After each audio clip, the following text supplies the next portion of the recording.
General Body Member and Scientific Advisory Board Chairman, NCISM President Dr. Jagannathan, former Director of National Institute of Siddha, Professor Dr. Bhanumati, former Director General of Central Council for Research in Siddha, பேராசிரியை கனகவள்ளி அவர்கள், எங்களுடைய மத்திய சித்த மருத்துவ ஆராய்ச்சி மையத்தின் முன்னாள் உதவி இயக்குனர் திருமிகு ஆனந்தன் அவர்கள், former Joint Director of Government of Tamil Nadu Department of Indian Systems of Medicine and Homeopathy, பேராசிரியர் கணபதி அவர்கள், the other General Body Member of our CCRS, Dr. Selva Shanmugam அவர்கள், Dr. Kabilan, பேராசிரியர் எம்ஜிஆர் மருத்துவ பல்கலைக்கழகத்தின் சித்த மருத்துவ பிரிவு தலைவர் உள்ளிட்ட அனைவரையும் வரவேற்பதில் மிக்க மகிழ்ச்சி கொள்கிறோம்.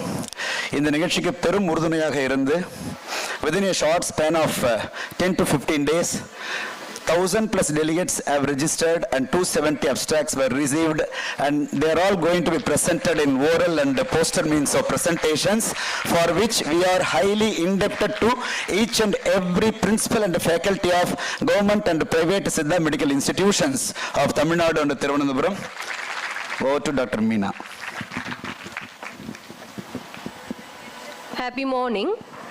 Central Council for Research in Siddha, with the support of Ministry of Ayush, in association with National Institute of Siddha and Directorate of Indian Medicine and Homeopathy, is organizing this 2 days conference, Ancient Wisdom of Siddha Medicine in Preventive and Promotive Healthcare, a national conference.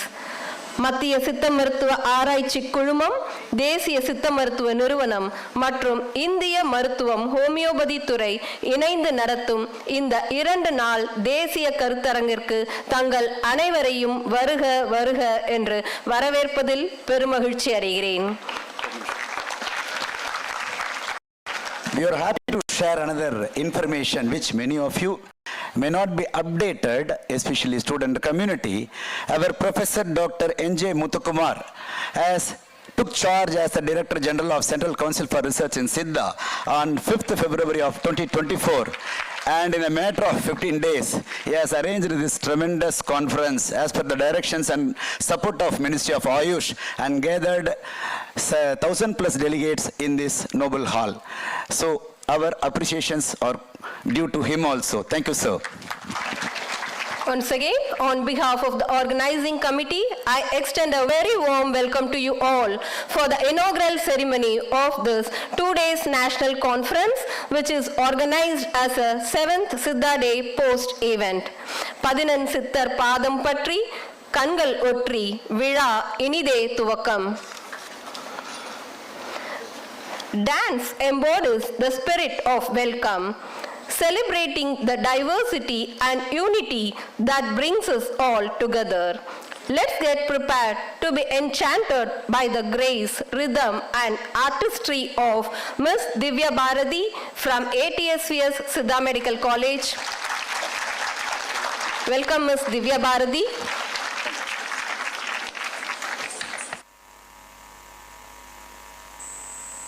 Tom tagadom kita tagadat junutam tagajunutam.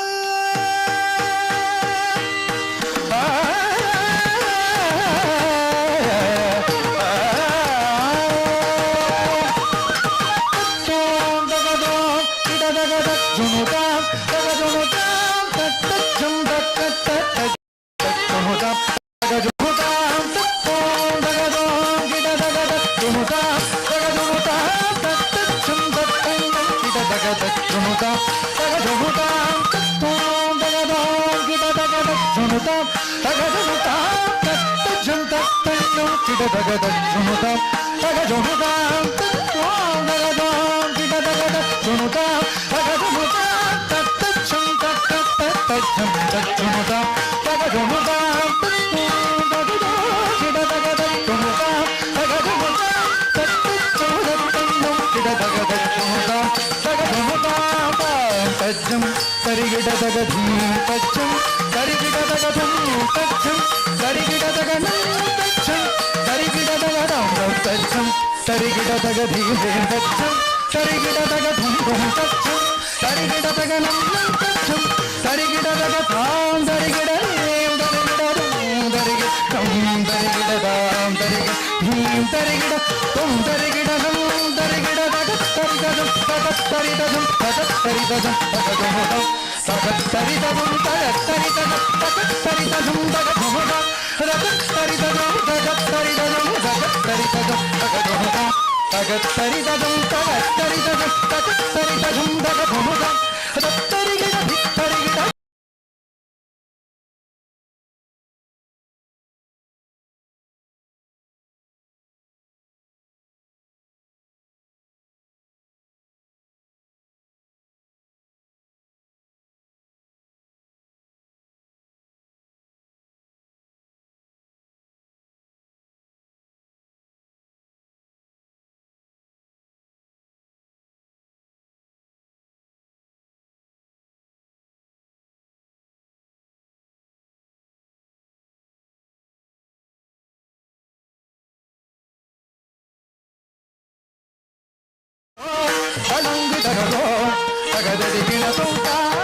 Thank you very much for energizing us with a refreshing classical dance.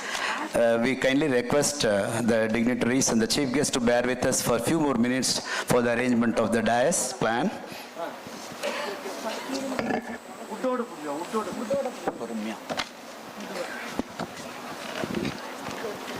This two-day national conference is organized in a very short spell, Ancient Wisdom of Siddha Medicine in Preventive and Promotive Care.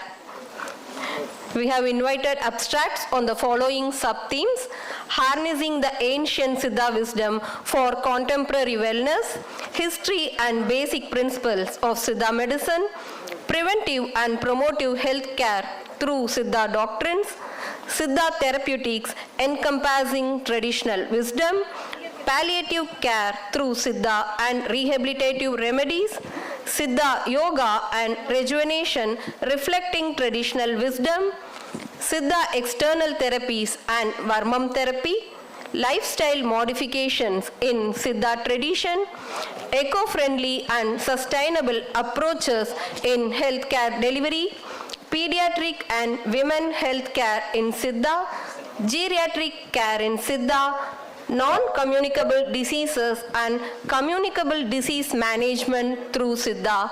And we have received an overwhelming response from the students community and researchers. We have received around 258 abstracts for oral and poster presentations.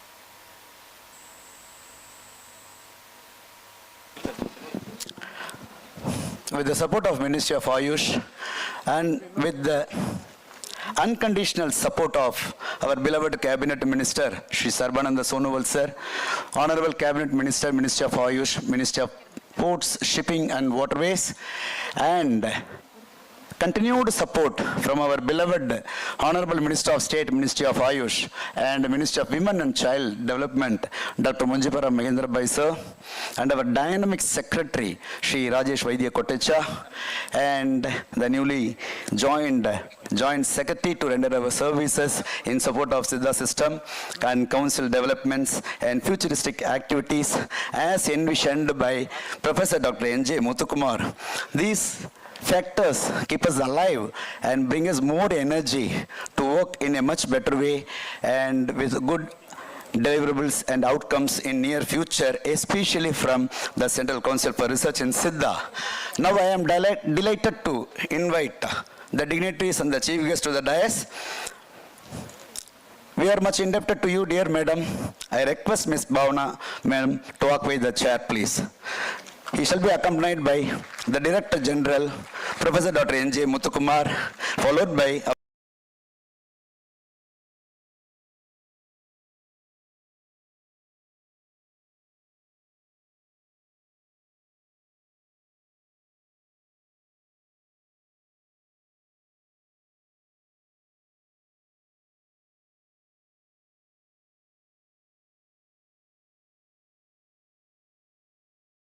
please, and make it a more meaningful day for the young budding students of Siddha fraternity. Thank you, ma'am. Thank you, sir. Please. Welcome, sir. Welcome, dear madam. Madam, vaanga, vanakkam. Please.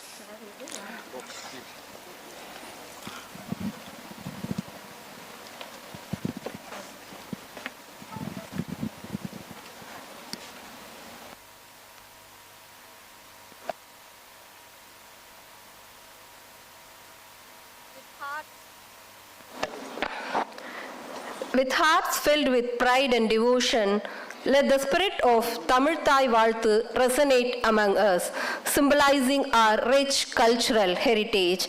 I request you all to please rise up for Tamil Thai Valthu, followed by Siddhar Vanakkam.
Request you to sustain for Siddhar Vanakkam.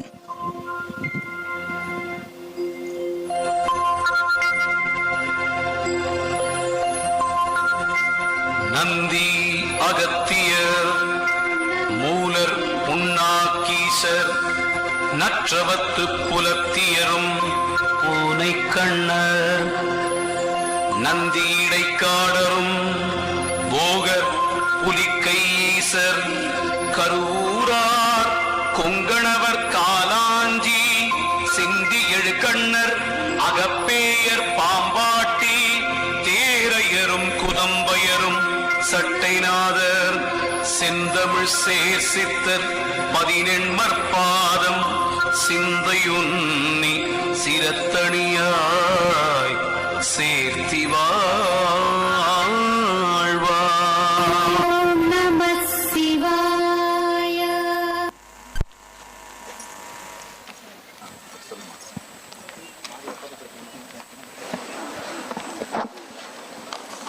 The lamp once lit becomes a beacon of hope, knowledge and unity. May its flame inspire us to seek wisdom, foster harmony and dispel ignorance from our lives. May we now humbly invite the dignitaries on the dais to come forward and do the honor of lighting the lamp. Please sir, please madam.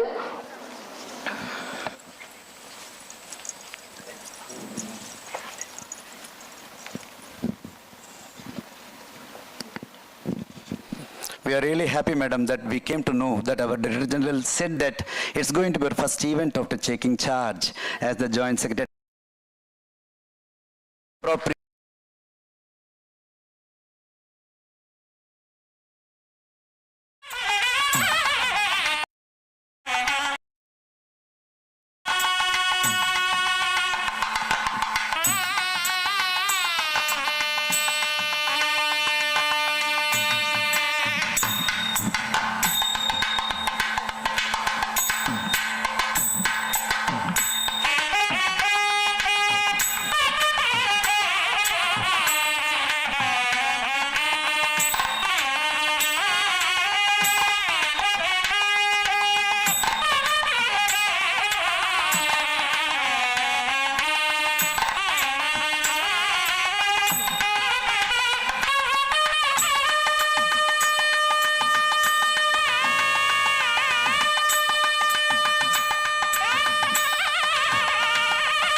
Thank you very much, ma'am and sir, and all the eminent guests of honor, and we are much privileged.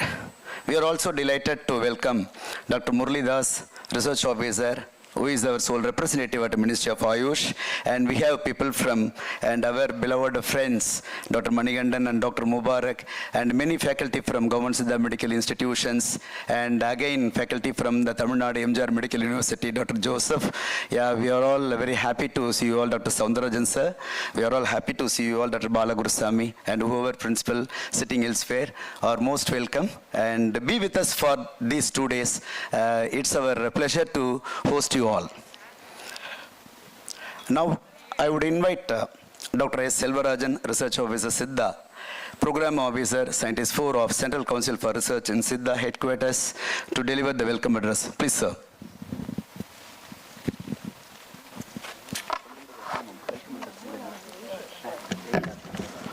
Good morning to everyone assembled here. I feel extremely happy to deliver the welcome address amongst this August gathering. Today is a day of celebration, and we are gathered here to glorify our ancient Siddha system while glimpsing at the future with confidence and hope. Before I start my welcome address, I sincerely thank our Honorable Minister of Ayush, Minister of Ports and Shipping and Waterways, Sri Sarbananda Sonowal ji, and our Honorable Union Minister of State, Ministry of Ayush, and Ministry of Women and Child Development, Sri Munchpara Mahendrabhai ji, for their continuous support to our Siddha system of medicine. I feel extremely glad to welcome everyone to this much awaited conference, which is going to kindle your lying desire towards Siddha system of medicine. With great pleasure and enthusiasm, I extend my warm welcome to our newly appointed Joint Secretary, Mrs. Bhavana Saxena ma'am. We hope your valuable experience and expertise make you an invaluable addition to our ministry. We are confident that your leadership and dedication will greatly contribute to the development of our Siddha system, ma'am. On behalf of everyone present here, I extend our heartfelt congratulations on your appointment, ma'am. May your tenure be filled with success, fulfillment, and meaningful accomplishments. Welcome, ma'am. It's my immense pleasure to welcome Padma Shri Dr. G. Veluswamy sir, Chairman of Scientific Advisory Board, CCRS, Chennai. Sir, your association with our council is highly appreciable, sir, and your commitment towards betterment of Siddha community is highly valued, sir. Welcome, sir. My sincere wishes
private medical colleges, National of Siddha, and from CGHS, and former retired our research officer, assistant directors, former GB members, and all those who are gathered here.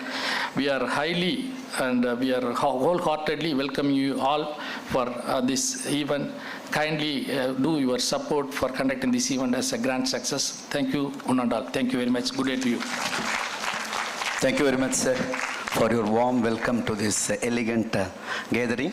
Now it would be our time to honor our chief guest and other dignitaries. First, I kindly request the Director General of CCRS, Professor Dr. N.J. Muthukumar, to honor our Joint Secretary, Ms. Bhavna Saxena. With a token of respect and love and affection, we request our dear madam to accept our honor. Please, ma'am.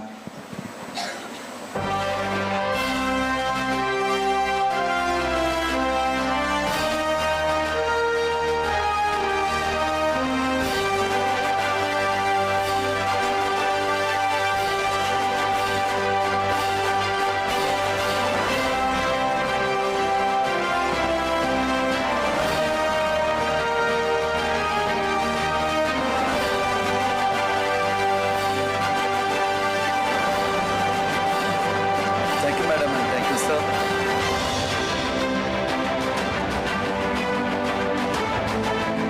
One of the foremost doyen of Siddha system of medicine and our senior most beloved Dr. G.V. sir. We fondly call him as G.V. sir. We would be delighted to honor you, sir, with the hands of our Director General. Please, sir.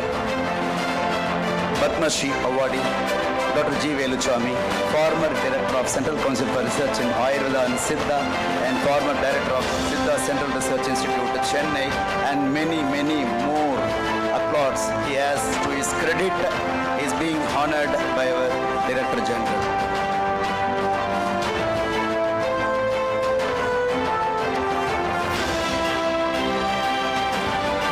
Next, we would like to invite Dr. Kanagarajan, Assistant Director, Scientist 4, and also the in charge of Siddha Regional Research Institute, Thiruvananthapuram, to honor our beloved Madam Dr. Bhanumati, former Director of National Institute of Siddha and former Director of Research and Development Wing, Government of Tamil Nadu. Please, ma'am. We are extremely happy with your presence. You all would be surprised to note that we just passed on the information to ma'am by yesterday night, and she உரிமையோடு எங்களுடைய அழைப்பை ஏற்று இன்று அவர்கள் எங்களுக்கு வாக்கு கொடுத்தபடி இந்த நிகழ்ச்சியை அலங்கரிப்பதில் பெருமகிழ்வு கொள்கிறோம். Dear madam, and she is always an admirer of growth of her students and subordinate staff. Thank you, ma'am. And now we would like to request Dr. Selvarajan sir to honor our beloved dear elder brother, Engal Anna, Dr. Jagannathan sir, our beloved senior and elder brother, Dr. Jagannathan sir, was occupied an eminent position in the Ministry of Ayush in NCISM, which we had never dreamt of. It was a great news for us when we came to know that our Dr. Jagannathan was serving as a faculty in Santagiri Siddha Medical College in Thiruvananthapuram, was elected to be the president for Siddha, Savarikpa and Unani of NCISM. Thank you for your presence, sir.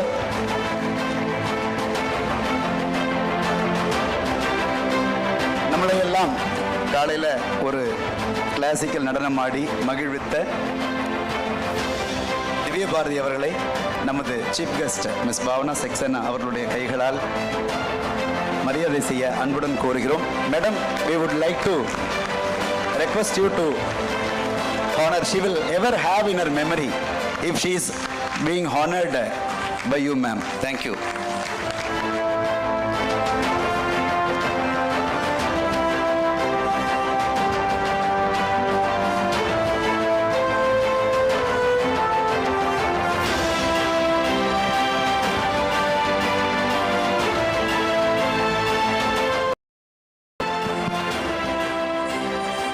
Thank you, madam.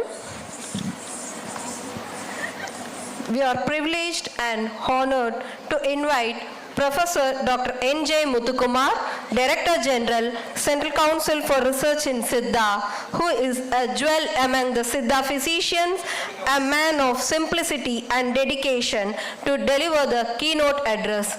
Please, sir.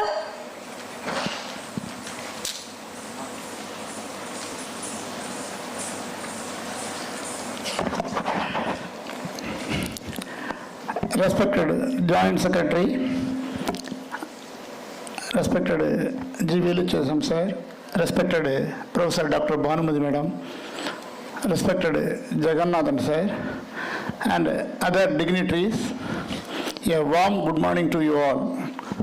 It is with great honor and privilege that I stand before you today in the timeless wisdom of Siddha medicine and its profound relevance in the realm of preventive and promotive healthcare in Siddhashrama medicine. The sage Siddha Tirumular definition of medicine implies that prevention is better than cure, and that prevents and promotes health is medicine. In today's complex world of medicine, it is really important to look back at the traditional ways of healing and bring them into modern practices. Siddha medicine is one of those ancient healing systems that offers valuable wisdom to help us achieve overall well-being. It's like a guiding light showing us how to take care of ourselves in a mere holistic way. Siddha medicine, with its roots deeply entrenched in the ancient civilization of Tamil Nadu, India, offers a holistic approach to health, encompasses not only the physical but also mental, emotional and spiritual aspect of wellness. Dates back thousands of years, Siddha medicine is a treatment to the profound understanding of our ancestors had of the human body and its interconnectedness with the universe. At the heart of the Siddha medicine lies the concept of balance. The role of Siddha medicine is to restore this equilibrium through combination of herbal remedies, dietary interventions, physical therapies, and spiritual practices. One of the most remarkable aspects of the Siddhashrama medicine is its emphasis on preventive health care. Unlike modern medicine, which often focuses on treating symptoms after they have manifested, but Siddha system places a great emphasis on identifying and addressing the root cause of illness before they escalate into more severe conditions. Through practices such as yogam, meditation, and pranayama, Siddha medicine not only strengthens the body's natural defense, but also fosters a state of inner harmony conducive to overall well-being. Furthermore, Siddha medicine recognizes the intimate connection between the individual and environment. It acknowledges the impact of lifestyle factors such as diet, exercise, and daily routine on the health and advocates for a balanced lifestyle in harmony with nature's rhythms. By aligning ourselves with the natural cycles of the universe, we can optimize our health and prevent diseases from taking root. In addition to preventive health care, Siddha medicine also offers invaluable insights into promotive health care, that is, enhancing the body's innate immunity for self-healing and rejuvenation. Through practices such as Kayakalpam, which focuses on rejuvenating and revitalizing the body at the cellular level. Siddha medicine empowers individuals to not only prolong their lifespan but also enhance their quality of life as they have. The world is now undergoing unprecedented health scenario, though a lot of money has been spent on research by Western medical science with the support of allied sciences. Some diseases defy the state of art of diagnosis and treatments, like unique treatment modalities, unique diagnostic methodologies have also been designed by Siddhas. These Siddha diagnostic techniques are very conducive for treating diseases that are deceiving modern diagnostic tools. Another significant aspect of Siddha medicine is Varman therapy, which focuses on the manipulation of vital points or energy centers in the body known as Varma points to promote healing and well-being of human being. These points are believed to be interconnected with the bodily functions and can be stimulated through massage, pressure and other therapeutic techniques. Varma therapy aims to restore the balance of energy within the body and alleviate physical and mental illness. It is considered an integral part of Siddha medicine holistic approach to healthcare. As we stand at the crossroads of traditional wisdom and modern science, it is imperative that we recognize the complementary nature of these two systems of medicine. While modern medicine has made significant strides in diagnosing and treating disease, it can benefit greatly from the holistic approach and the ancient wisdom of Siddha system of medicine. In conclusion, the ancient wisdom of Siddha medicine serves as a timeless reminder of our divine linkages with nature and the profound potential within each of us to achieve optimal health and well-being. I hope this national conference would emphasize the principles of balance and harmony in preventing the inherent of Siddha medicine that can pave way for a healthier, happier and more vibrant future for generation to come. Together, let us forge a future where the wisdom of the past and the advancements of the present converge to create a truly holistic approach to healthcare. In this conference, registration of 1,000 plus delegates and 270 plus abstract session really thrilled us within a short span of time, just 2 weeks. Thanks to the Almighty and Siddhas and the vibrant officers and staffs of NS with the support of all college principals and other CCR peripheral institutes in service. Above all, our Madam Joint Secretary, just after joining duty few days back, readily accepted our invitation and kept our promise to be with us on. Thank you for your valuable keynote address. We have with us Professor Dr. K. Jagannathan, President, Board of Unani, Siddha and Savaripa, National Commission for Indian System of Medicine. We sincerely acknowledge the contribution of Dr. K. Jagannathan address. Please, sir. Respected Adhyaksh, Padma Shri Dr. G. Felicitation, sir, Chief Guest of this program, Ms. Bhavana Saxena, Madam, Joint Secretary, Ministry of Ayush, Dr. N.J. Muthukumar, Director General, CCRS, and all dignitaries on the dais, my teachers, teaching faculties, and students from different Siddha medical colleges. Good morning, one and all. First of all, I want to thank Director General, sir, and the organizing committee for inviting me for this program. It is my immense pleasure to meet all my teachers, then teaching faculty, students, then practitioners, then researchers, and all stakeholders of a Siddha system of medicine. Then,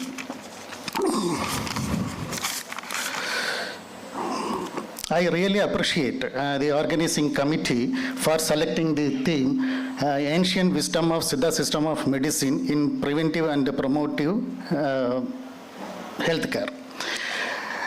Actually, in fact, deliberations should be done on this particular theme. It is the need of the hour also. Then entire coming 20 to 30 years will be the era for the preventive and promotive health care. That is why we made a lot of changes in the subject called Noy Anuga Vidhi Ozhukkam, disease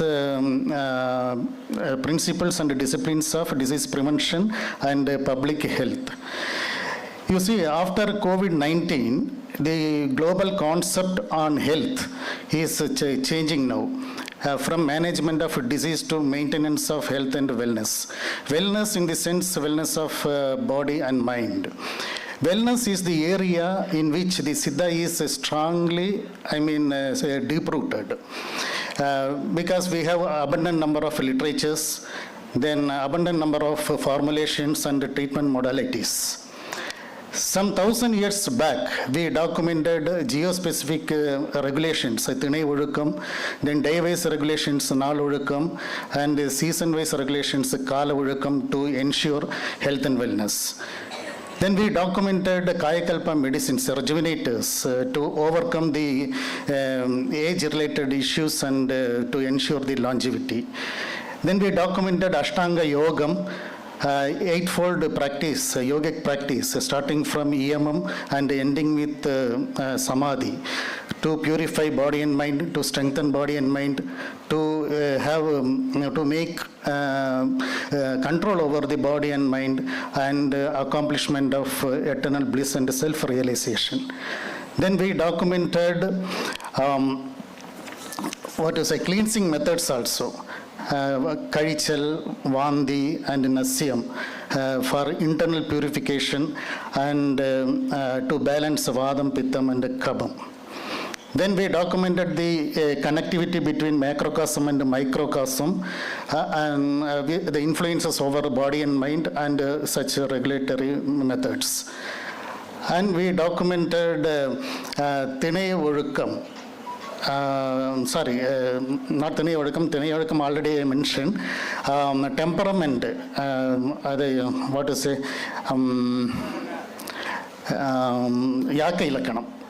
Yaka Ilakanam. So temperament-related regulations to regulate the cell function as well as that is without causing any changes in DNA sequences. Then we documented Muttoda Samana Purul, and we categorized all foodstuffs into Vada Purul, Pitta Purul, and Kaba Purul to balance Vadam, Pittam, and Kabam. Then we know how to nourish our Saptadhadus, Udarkattugal. So, my dear students, it is an endless list. We should be very proud of that. Siddha is not only a mere medical science, it is the way of leading very healthy and highly disciplined life. So I am very sure this conference will be an eye-opener and brainstorming, and it will achieve all objectives of this conference. Then I understood that many of the participants are teachers and students, so I take this opportunity to share the current developments, what we have taken in NCISM. You know very well, you are aware of that NCISM has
or want to be a researcher or want to be a entrepreneur or want to be a technology developer.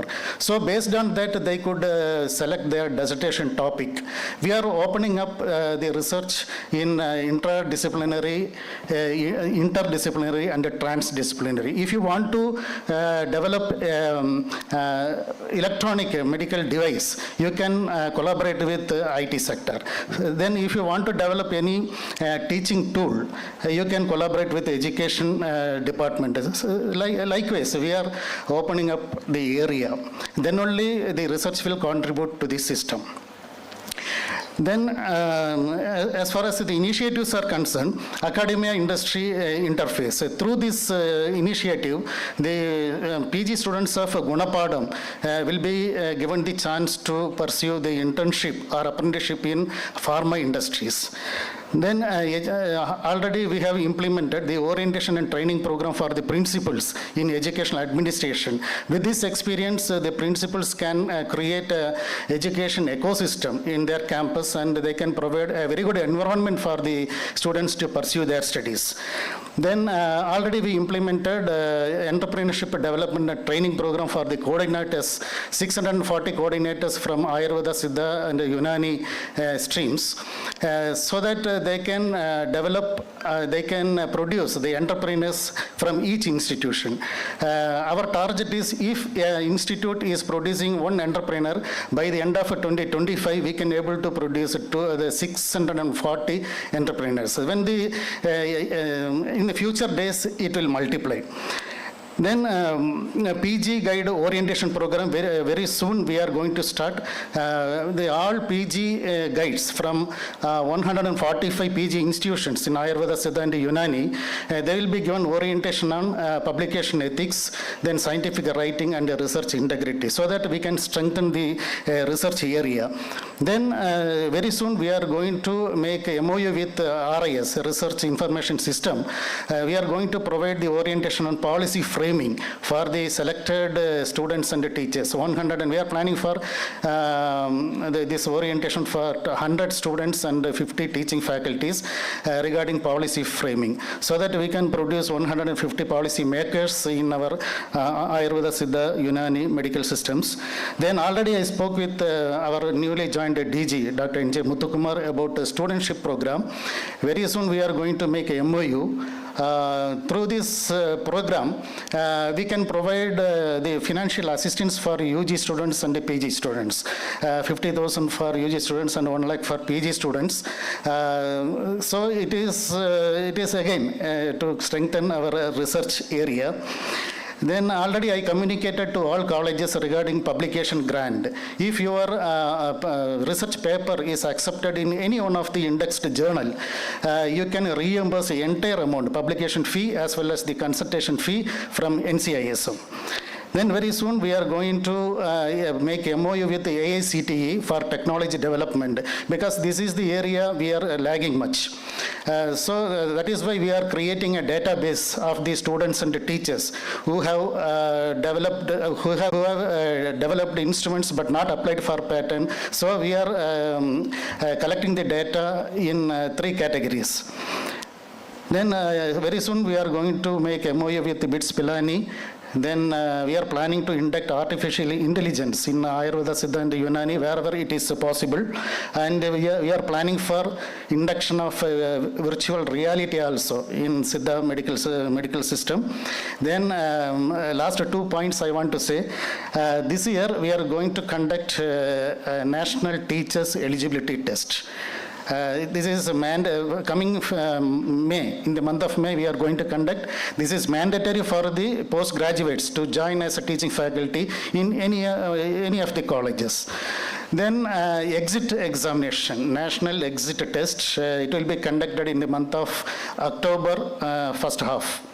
Then it is mandatory for the students to get registered with the State Council and to get the license to practice, and also it is essential for PG admission.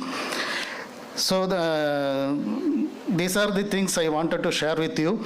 Actually, from NCISM side, we are stepping forward to make a very big change in Ayurveda, Siddha, Unani and Savaribha medical education, medical research and medical practice. So my request is everyone should accept the changes, because Matatala Aged Ulagam. Then you have to realize your responsibility, and you have to develop yourself to contribute to the system up to the expectation of our country, and you should be a part of nation building process.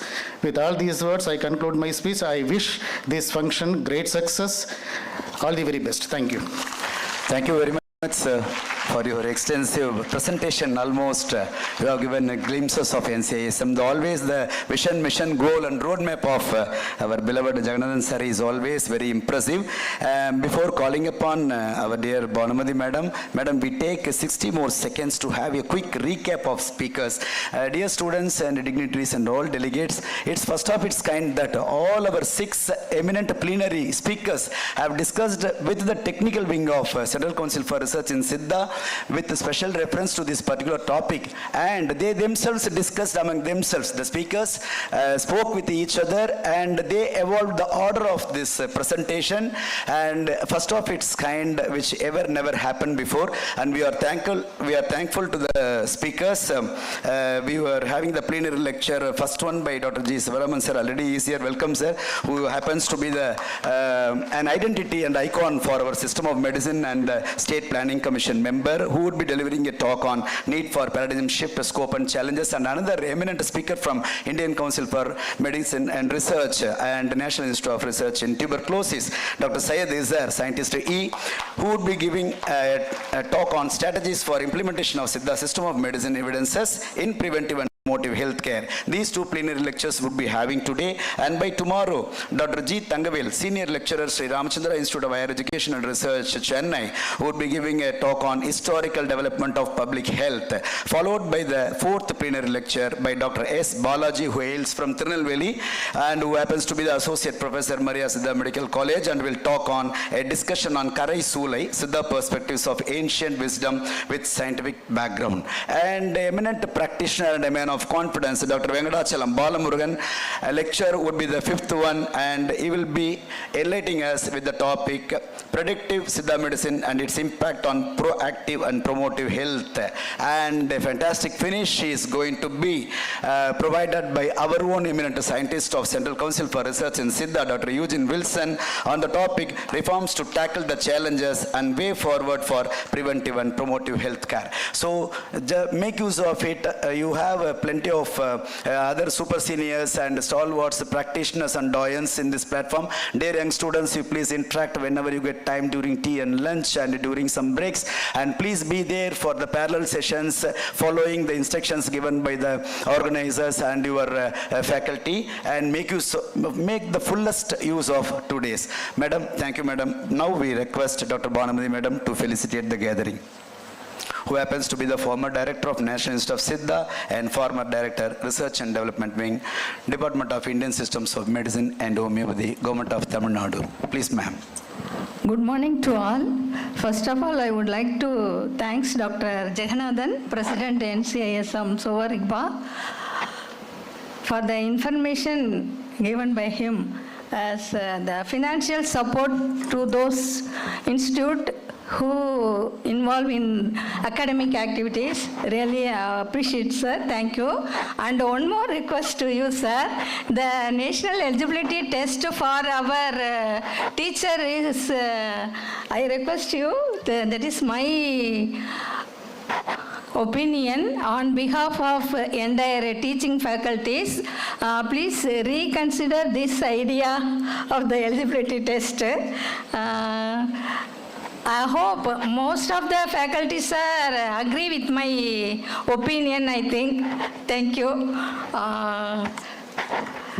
Really, I am very happy to be here on this occasion of this national conference, that is Ancient Wisdom of Siddha Medicine in Preventive and Promotive Health Care.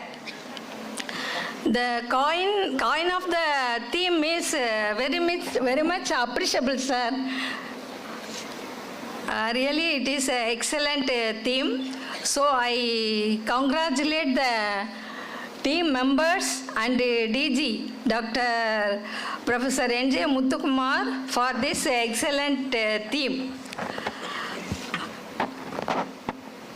See, in this digital age of rapid information, it is very important to share our ancient Siddha wisdom that has been handed over us by generation after generation. Siddha system of medicine is not just a system of medicine, but it is a way of life and a philosophy in itself. According to Siddha concept, physiological function of our human body is maintained by three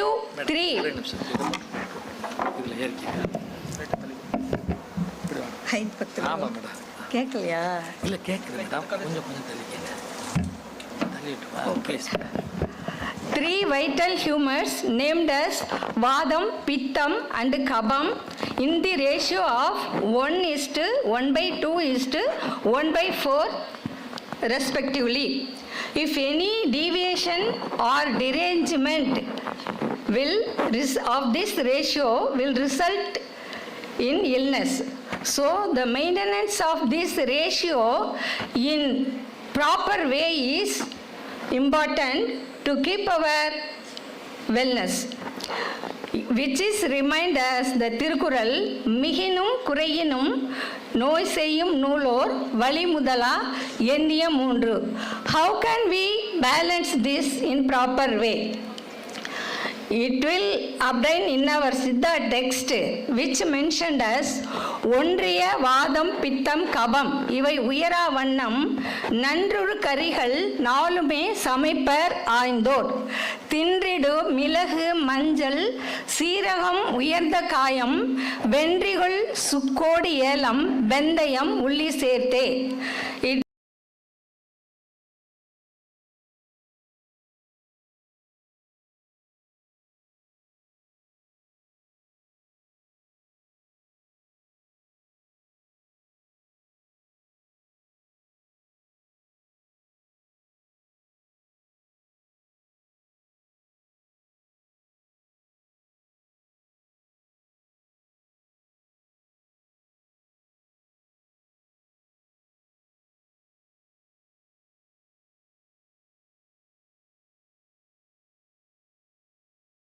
Daily consumption of these drugs will help us to maintain the normal health, which is already mentioned by our President NCISM. Along this, our students should combine it with the 6 taste and 3 humors, 5 elements theory. A casual observation of these substances will tell us how easily available and accessibility of these substances in every Indian house. It is also, we can also observe how much of out-of-pocket spending towards healthcare is reduced. Not cost-effective product these substances are. So it is our duty of all Siddha stakeholders to disseminate such kind of our ancient wisdom to the general public to enrich our Siddha system of medicine. Such is the system of our Siddhas to devise a routine to keep the disease away. Finally, once again, I congratulate the team members and DG CCRS to organize this wonderful conference. Best wishes. Thank you.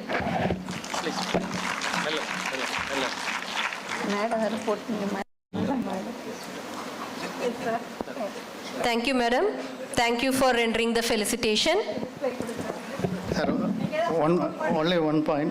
I want to clarify the National Teachers Eligibility Test. Actually, it is not mandatory for the teachers who are already working. It is mandatory for the teachers at entry level only. Okay. Yes, sir. Yes, sir. Problem with that.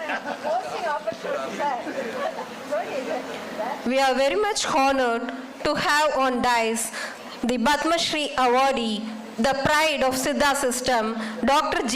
Veluchami, He is truly an inspiration to the Siddha fraternity. Sir has brought laurels to the Siddha system of medicine, and we are very much privileged, and we humbly request Padma Shri Dr. G. Veluchami, Chairman, Scientific Advisory Board CCRS, Siddha expert and non-official member, General Body and member Executive Committee of CCRS to deliver the presidential address. Please, sir.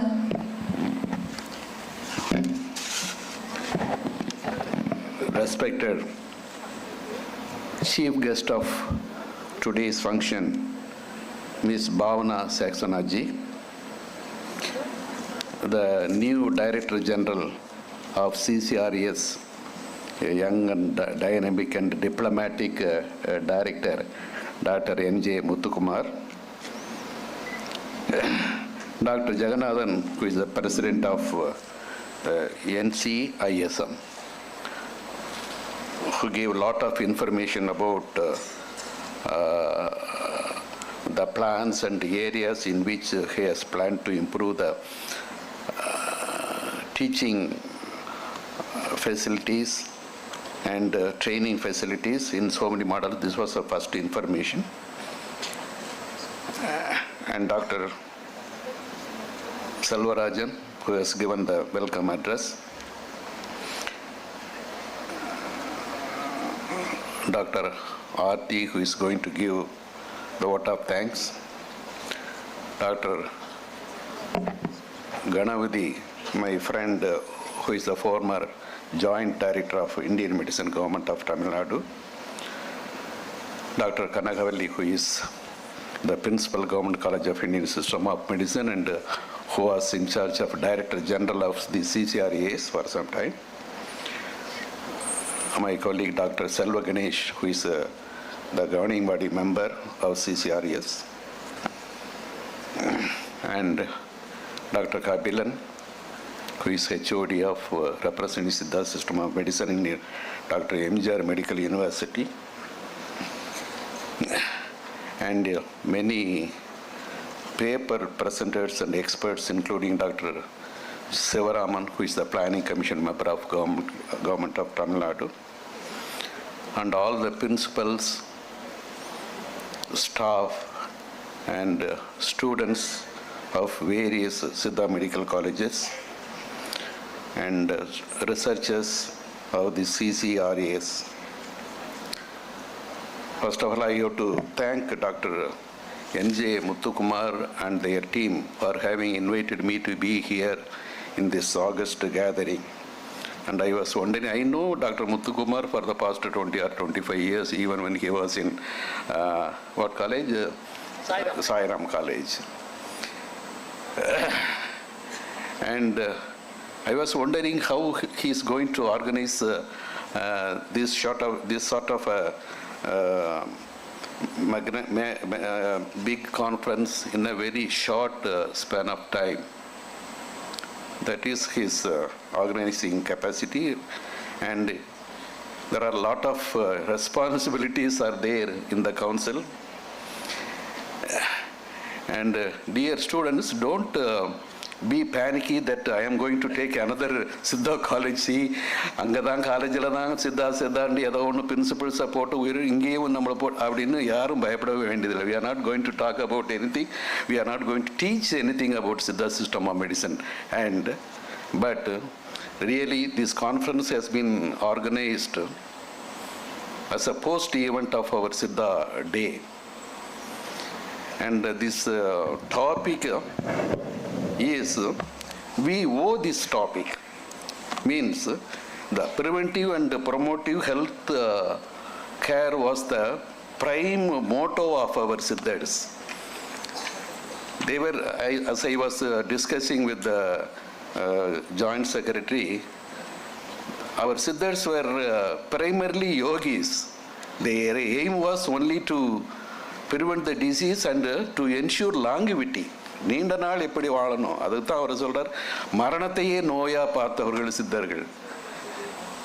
மறுப்பது உடல் நோய், அந்த பாட்டு உங்களுக்கு தெரியும். மறுப்பது சாவை மருந்துனெல்லாம் வந்து மரணத்தையே ஒரு நோயாக பார்த்தவர்கள் சித்தர்கள். தேர் physicians செகண்டரிலி.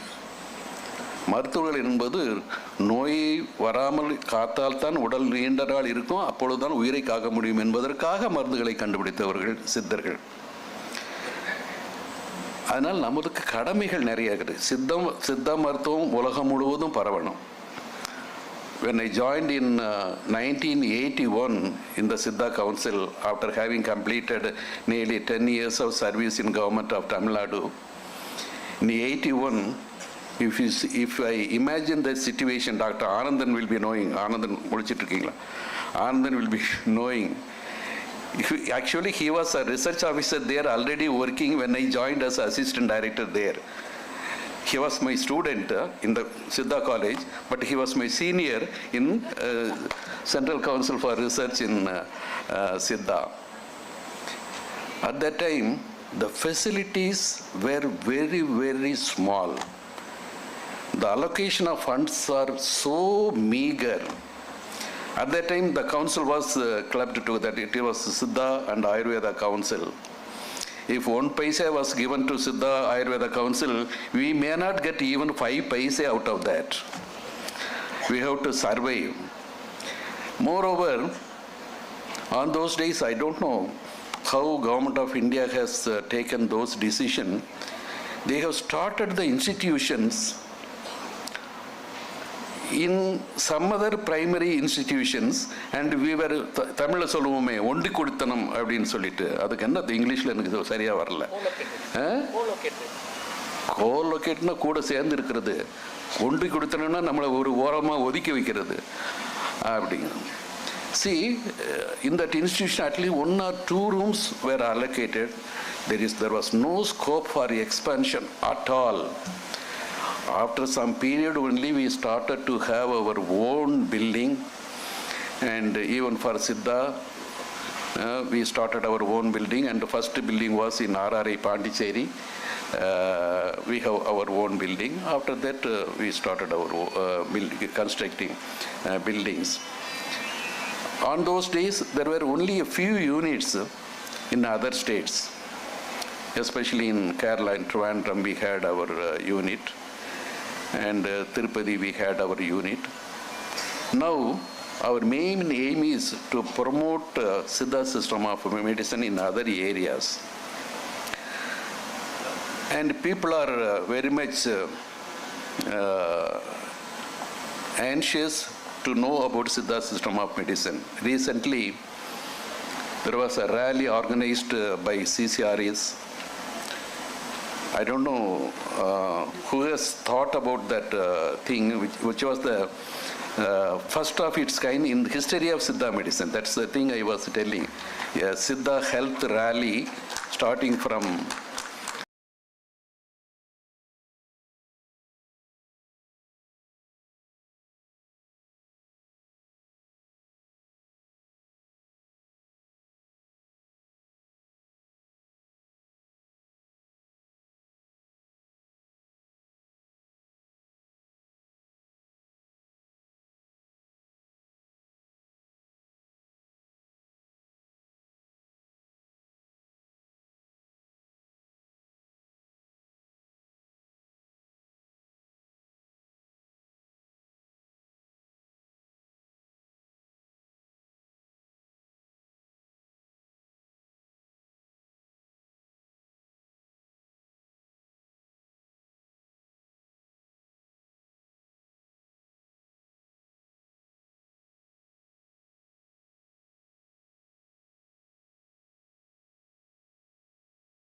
Number one.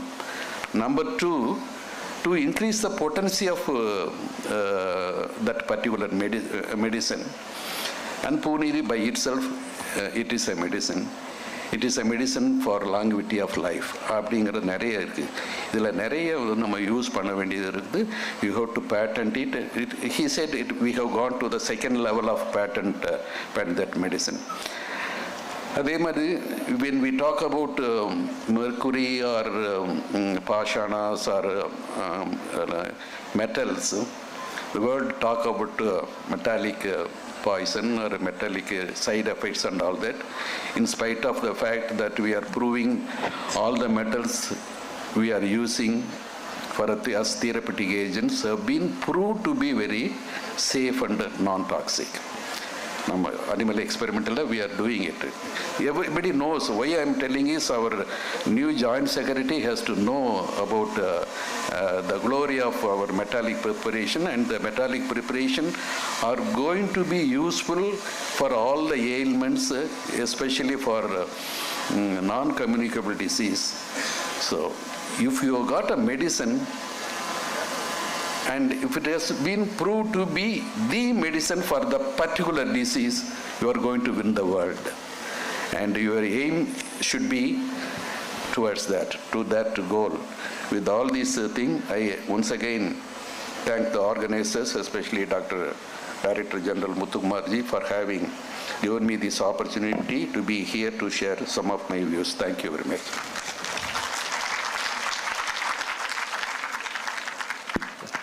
Thank you, sir. Thank you for presiding over this event.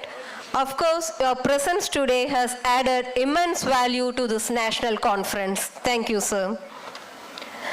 Our chief guest, Ms. Bhavna Saxena, 1996 batch Andhra Pradesh cadre IPS officer, is gracing the inaugural ceremony as chief guest after assuming charge as Joint Secretary, Ministry of Ayush, Government of India.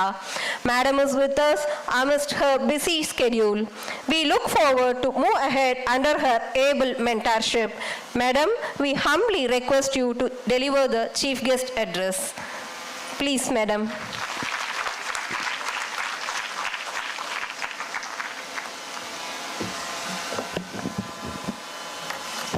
Related to Tamil Nadu cadre. And I came here as a fresh police officer trainee. That was Avinashi. I was ASP Avinashi in Coimbatore Rural District, after which I moved on a cadre transfer to Andhra Pradesh, where I have been serving. So I have, this is my home cadre, this is where I started my service, so I have very fond memories of Tamil Nadu, very fond memories of people, very fond memories of places, very fond memories of great cuisine of Tamil Nadu, excellent, very professional cadre, even in policing and administrative services also. So when I came to Chennai yesterday, I came with these very fond memories, and I'm very happy to be here today. I joined the Ministry of Ayush last week from my previous assignment, where I was looking after G20. I was in the G20 Secretariat in charge of the G20 meetings, and last week I was transferred on deputation to Ministry of Ayush, and I'm very happy to be here. Very happy that this is my first assignment, my first visit outside Delhi after taking charge as the Joint Secretary. I received a very, very warm welcome at the airport, and today, this morning at the institute, at this convention center. And I thank all of you for your very kind words of welcome, and for these excellent speeches, and for enlightening me about Siddha system of medicine. So I am new to this field. There is much for me to learn from you, the very esteemed technical community here, the doctor community here, who have been contributing towards the healthcare systems. I am really looking forward to to engaging myself with you on a deeper level, on an everyday level, so that first of all I understand what the system of medicine is about. I'm very open to taking your suggestions on how we can take this forward and what we can do at the national policy level so that we promote this system of healthcare. Now, when I joined the ministry, I was informed, and of course at the national level also, that the Ministry of Ayush is one of the focus ministries in the national governance system, because there is a very focused effort from the Honorable Prime Minister of India. Modi ji has particularly stated that he would like to promote the Indian traditional systems of medicine. He would like to take this to the global stage.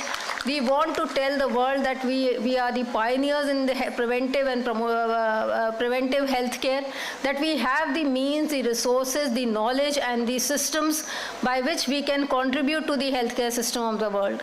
The allopathic system, as you all understand, it has its advantages. It's an established system. It's backed by years of research, and it is the most prevalent system of healthcare in the world.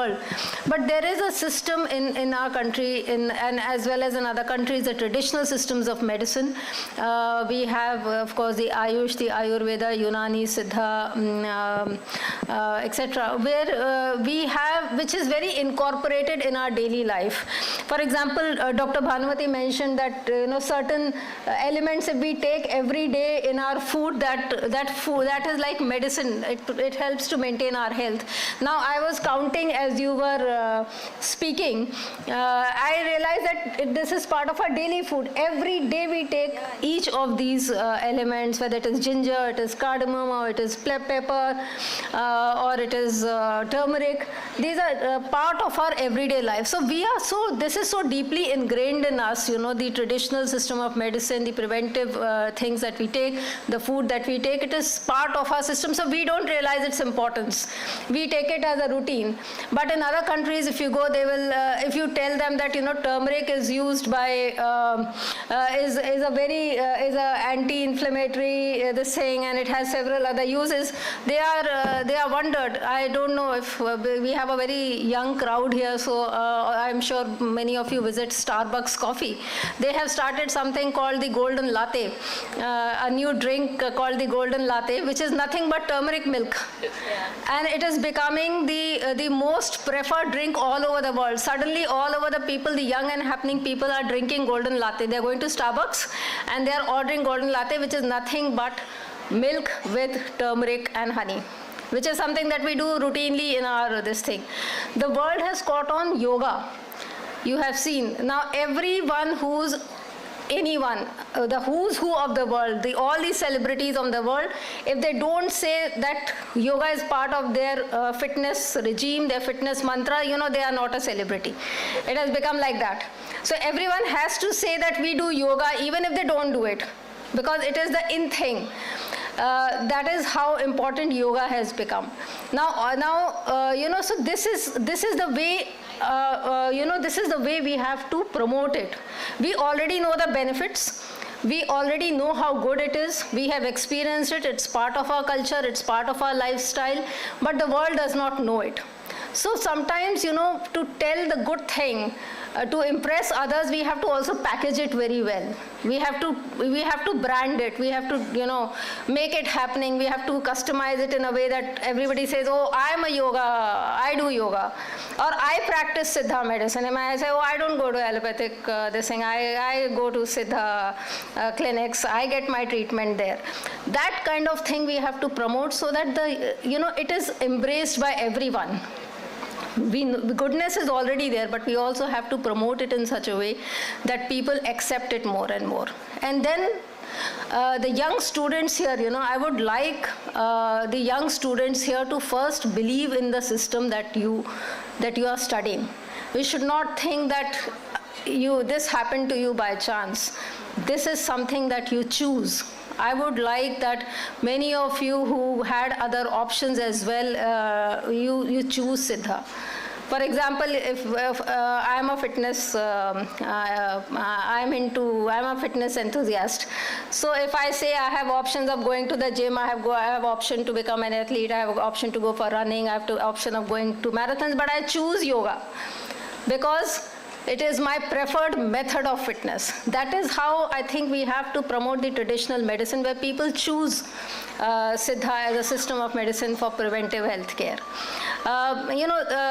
This is one of the, for a layman, we have, as a joint secretary, I have twin responsibilities, of course, for policy formulation and promotion of Siddha and Unani, which is part of my charge.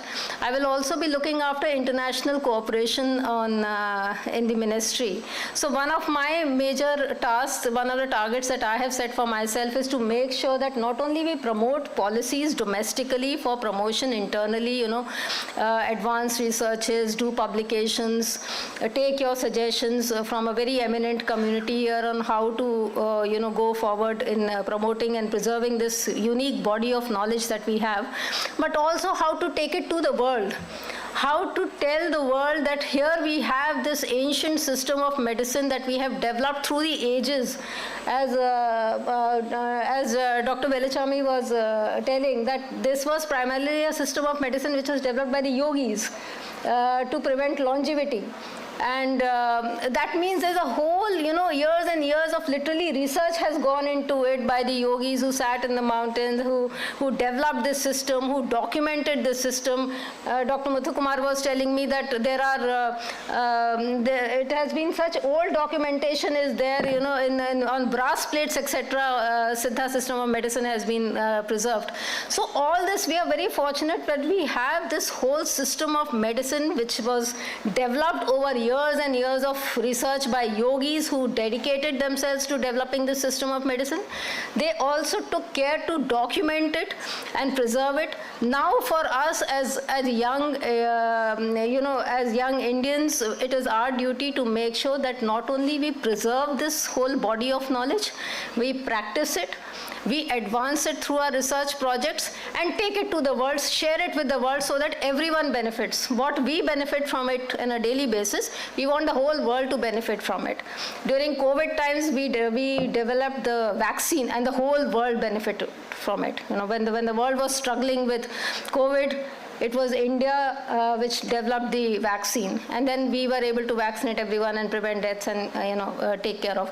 Similarly, our ancient systems of medicine, we have to make sure that we use it well, we advance it further, and we take it to the world. I think that would be one of the things that we should be doing. I'm very happy that this National Conference on Ancient Wisdom has been organized today by Dr. Muthukumar at a very short notice. I really can't imagine that you are doing it at such a short notice, because I have almost taken charge recently. If I was asked to organize such a big thing, I would be very worried. But many congratulations to you for doing this at a very short notice, bringing eminent people here, and a lot of students and faculty from so many institutes, and taking this initiative. I think it's a great start to have these discussions, the panel discussions that you have organized through these 2 days, where a lot of internal exchange of ideas will take place and presentations will take place, and I think that will help these students to brainstorm their ideas and then make presentations and see what they want to do. It's very, very important for the young students to think that what is it that I can do to contribute. I mean, if I were a medical student, I would think that I would like to, first excel at my job and then become a brand ambassador for my system of medicine. I would do so. I would like to do so well that everybody says, oh, who's that doctor who's, who's practicing this? What are the advantages? So I urge the students here, all young people. I see a great number of women students here, which is very encouraging. So I would urge the student community here to kindly, focus. You've got into a field of the future. a very happening field of the future of wellness, the future of preventive health, the future of integrative healthcare system lies in traditional medicines. We are the future. As they say, the world, the West is over, this century belongs to Asia. Similarly, this century also belongs to the traditional medicine. This is what is going to go forward because this is a lifestyle change. This is not about treatment of diseases. You know, if we are already sick and then we go to the doctor, well, what fun is there? We can get treated, we'll be fine. But what if we are able to prevent any ailments, we are able to maintain healthy lifestyle so that we don't have to suffer at all. And that is what our traditional systems of medicines are preparing us for. So I would urge the students to kindly study hard and focus on it, develop it, become brand ambassadors of this system of medicine, and take it out and prove that, you know, it is as effective as any other system of medicine. Now, the Ministry of Ayush, on its part, is doing a lot of work. It's putting its mind to supporting, the Siddha system by adopting very integrative approaches and innovative solutions. I was very heartened to hear from Dr. Jagannathan about the many initiatives that are being taken in the field of medical education. I mean, I was just, for my own information, I was noting down. For example, categorization of foodstuffs, then educational systems reforms which are introduced, changes in assessment methodologies, translational research, aptitude tests, multidisciplinary research, then this academia industry collaboration, then introducing technology, entrepreneurship development program, introduction of AI, virtual reality, then this data collection, patenting, teaching, publication, ethics. There's so much. Imagine, I really congratulate you. There's so much thought has gone into this field. You have looked at everything. If really we are able to implement all this, and I'm sure you will, if you can think about it, I'm sure that we can all put our heads together and efforts together to also implement it. It will take medical education in Siddha to another level completely. IMR projects, 25 IMR projects have been completed, 50 are in progress, 800 research articles have been published, MOUs have been entered with premium medical institutions for mainstreaming of Ayush, then development of ICD-11 traditional medicine chapter 2, then Ayush hospital information management system, etc. I mean, what I can see, I'm too new to this field to be able to really understand deeply as to what you're talking about. But what I can see as a generally, as an overall bird's eye view in my first week of assignment, is that there is a lot of thought going into work. There is a lot of effort being put. There's a lot of futuristic planning which is happening through the organizations here, through the institutes, and that is very encouraging. As long as we have the mindset that we want to do something, we want to take it forward, I think we will be able to do it. If we stay positive and we say, okay, these are my ideas and this is how I want to implement it, then I think this is exactly the kind of initiative that is required to take it forward. I won't take any more of your time. I have not read the script which I had. It has a lot of technical things, but I thought that it will not be fair if I just read a message and not really express my own thoughts, however shallow they might appear to experts like you. But this is what it is, and I'm very happy to be here. I'm very happy to be in charge of this particular subject, and I offer you all my support. Anything that that needs to be done. Do share your ideas with me about how we can improve this, how we can take it forward, what more can be done to take Siddha forward. One of the briefs that was given to me by Secretary was that, yoga and Ayurveda have practically taken off globally. We can promote it, but, that plane has taken off. Now we can only just fly it higher. But Siddha and Unani are two areas which still need to take off globally.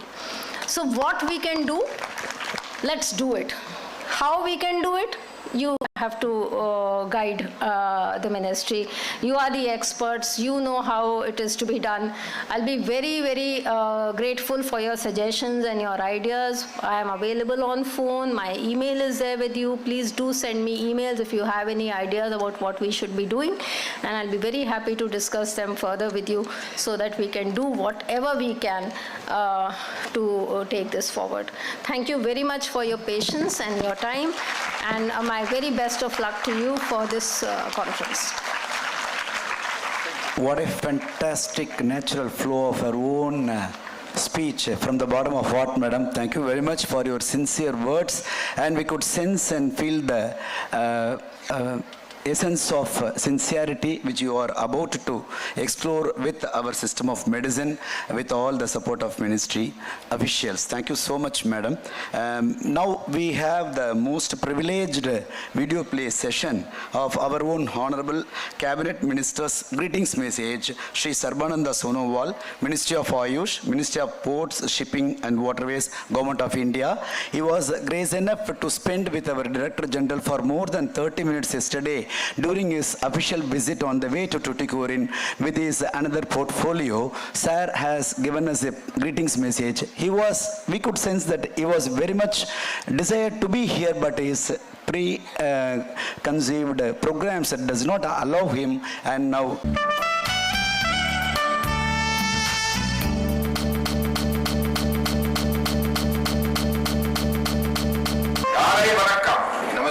Central Council for Research in Siddha is organizing a 2-day national conference on ancient wisdom of Siddha medicine in preventive and promoting healthcare. This conference is being organized on 28th and 29th of February 2024 at Kalaivana, Arangam, Chennai. More than 1,000 delegates from various parts of the country are participating in this conference. 250 plus research papers are going to be presented in this conference. Siddha system of medicine is ancient medical system that is being practiced in Tamil Nadu and also across the world. Ministry of Ayush is taking various steps to propagate and promote Siddha in various parts of the country. Research in Siddha system of medicine would bring out the hidden treasure of the system to the globe. Siddha system of medicine emphasizes more on prevention and had laid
of Central Council for Research in Siddha, and many other practitioners from Government of Puducherry and officers from Government of Puducherry and Government of Tamil Nadu and Kerala. We once again indebted to you all for your gracious person. Over to Dr. Aarti. Good morning, most respected dignitaries on the dais and off the dais, the faculties, the delegates and dear students. Thank you is a prayer that cannot be simply said or seen or touched, but shall be felt by heart.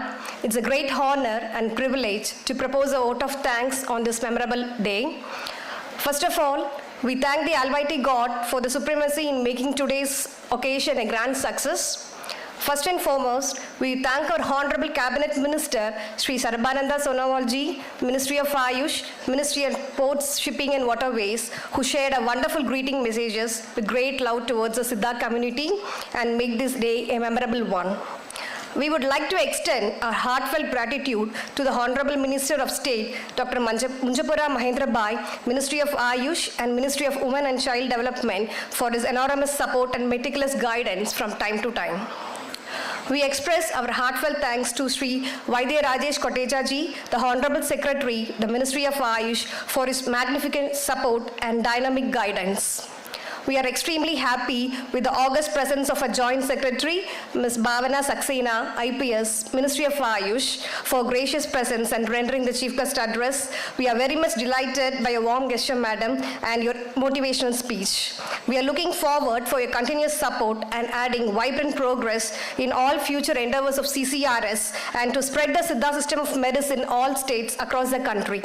We also express our heartfelt thanks to Sri B.K. Singh, Joint Secretary, and Ms. Kavita Garg Madam, Joint Secretary, Ministry of Ayush, for the constant support and encouragement to the Siddha system. We extend our heartfelt thanks to the senior officials and other officials of Ministry of Ayush for the support in all our activities. We are honored by the valuable presence of Padma Shri Dr. G. Veluswamy Sir, the Chairman, Scientific Advisory Board, CCRS, Siddha Expert and Non-Official Member, General Body and Executive Committee of CCRS, and the former Director of CCRAS for his presiding over the inaugural ceremony. We are very much thankful for your able guidance and continuous support, sir.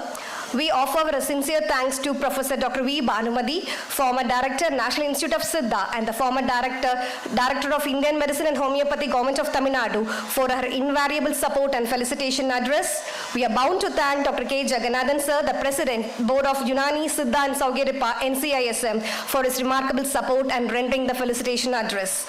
An event of this dimension cannot happen overnight. We would like to thank our beloved Director General, Professor Dr. N.J. Muthukumar, and the team for his constant motivation and guidance that radiated a great source of energy and shouldering the entire responsibility of today's program as the organizing chairman.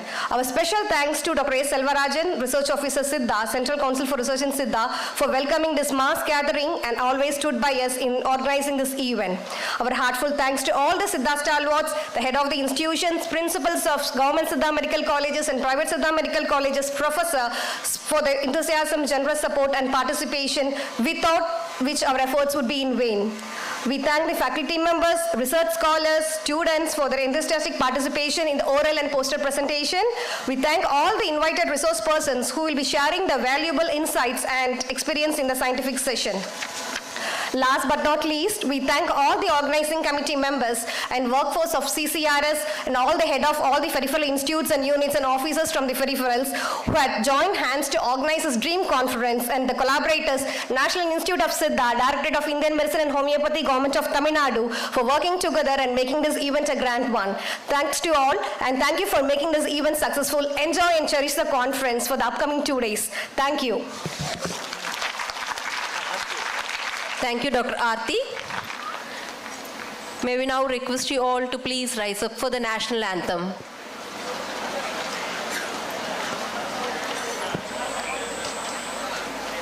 Janagana mana adhinayaka jaya he Bharat bhagya vidhata Punjab Sindh Gujarat Maratha Dravida Utkala Vanga Vindhya Himachala Yamuna Ganga Uchchala Jaladhi Taranga Tava Shubha Name Jage शुभ आशीष मांगे गाहे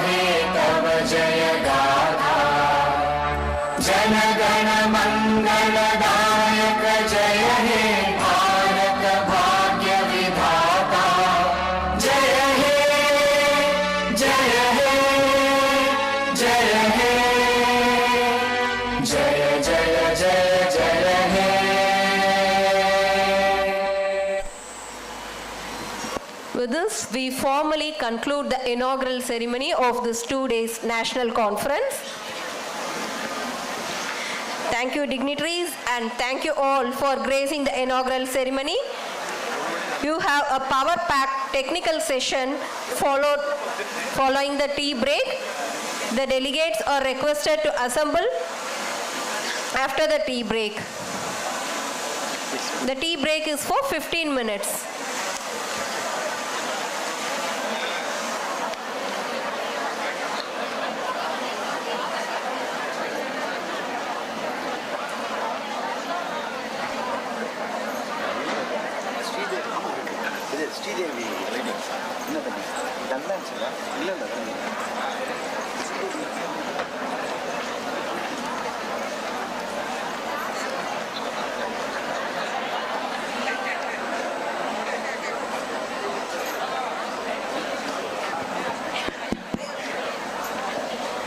The first speaker for the plenary session has arrived. Dr.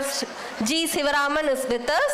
So, students, you are requested to kindly assemble by 12:45 after the tea.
Balaji இங்க வாங்க.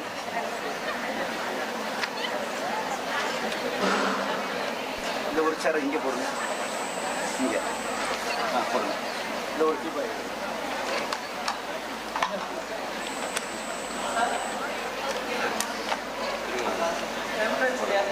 இங்கே அப்படியே வைங்க.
Sir is now the principal of Sri Santagiri Siddha Medical College, Thiruvananthapuram, and my dear friend and classmate, and Dr. Bala Gurusamy, I am always mentioned very proudly, man of silence and man of dignity and man of words.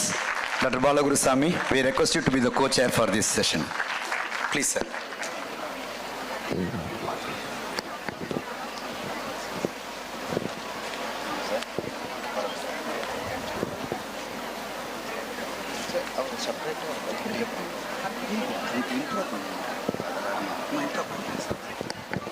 Now we call upon Dr. Sivaranjani, Research Officer and in charge of Siddha Clinical Research Unit Goa, to give a brief intro about our first plenary speaker, Dr. G. Sivaraman Avargal.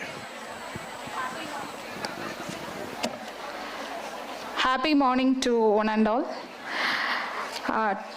Before introducing our guest speaker, I extend my warm welcome to all the dignitaries, principal, staff and students of all Siddha Medical College who have come here with a great enthusiasm to participate in this national conference. Today, I feel elated to introduce our chief guest speaker, Dr. G. Sivaraman sir, a man of virtue and simplicity with a great privilege. If one takes a closer look at the alchemy of the achieving persons, two distinct virtues pop up. Besides perseverance and hard work, they are pioneering spirit and willingness. Our guest speaker is a living inspiration to the young ones, a devoted Siddha doctor, writer and marvelous speaker. Sir is the managing director and chief Siddha physician of the Arogya Healthcare Chennai Private Limited. He is a BSMS graduate from Government Siddha Medical College, Palayamkottai under Madurai Kamaraj University and doctorate from Tanjavur Tamil University. Sir has completed certificate course in powerful manuscript reading in the year 1990.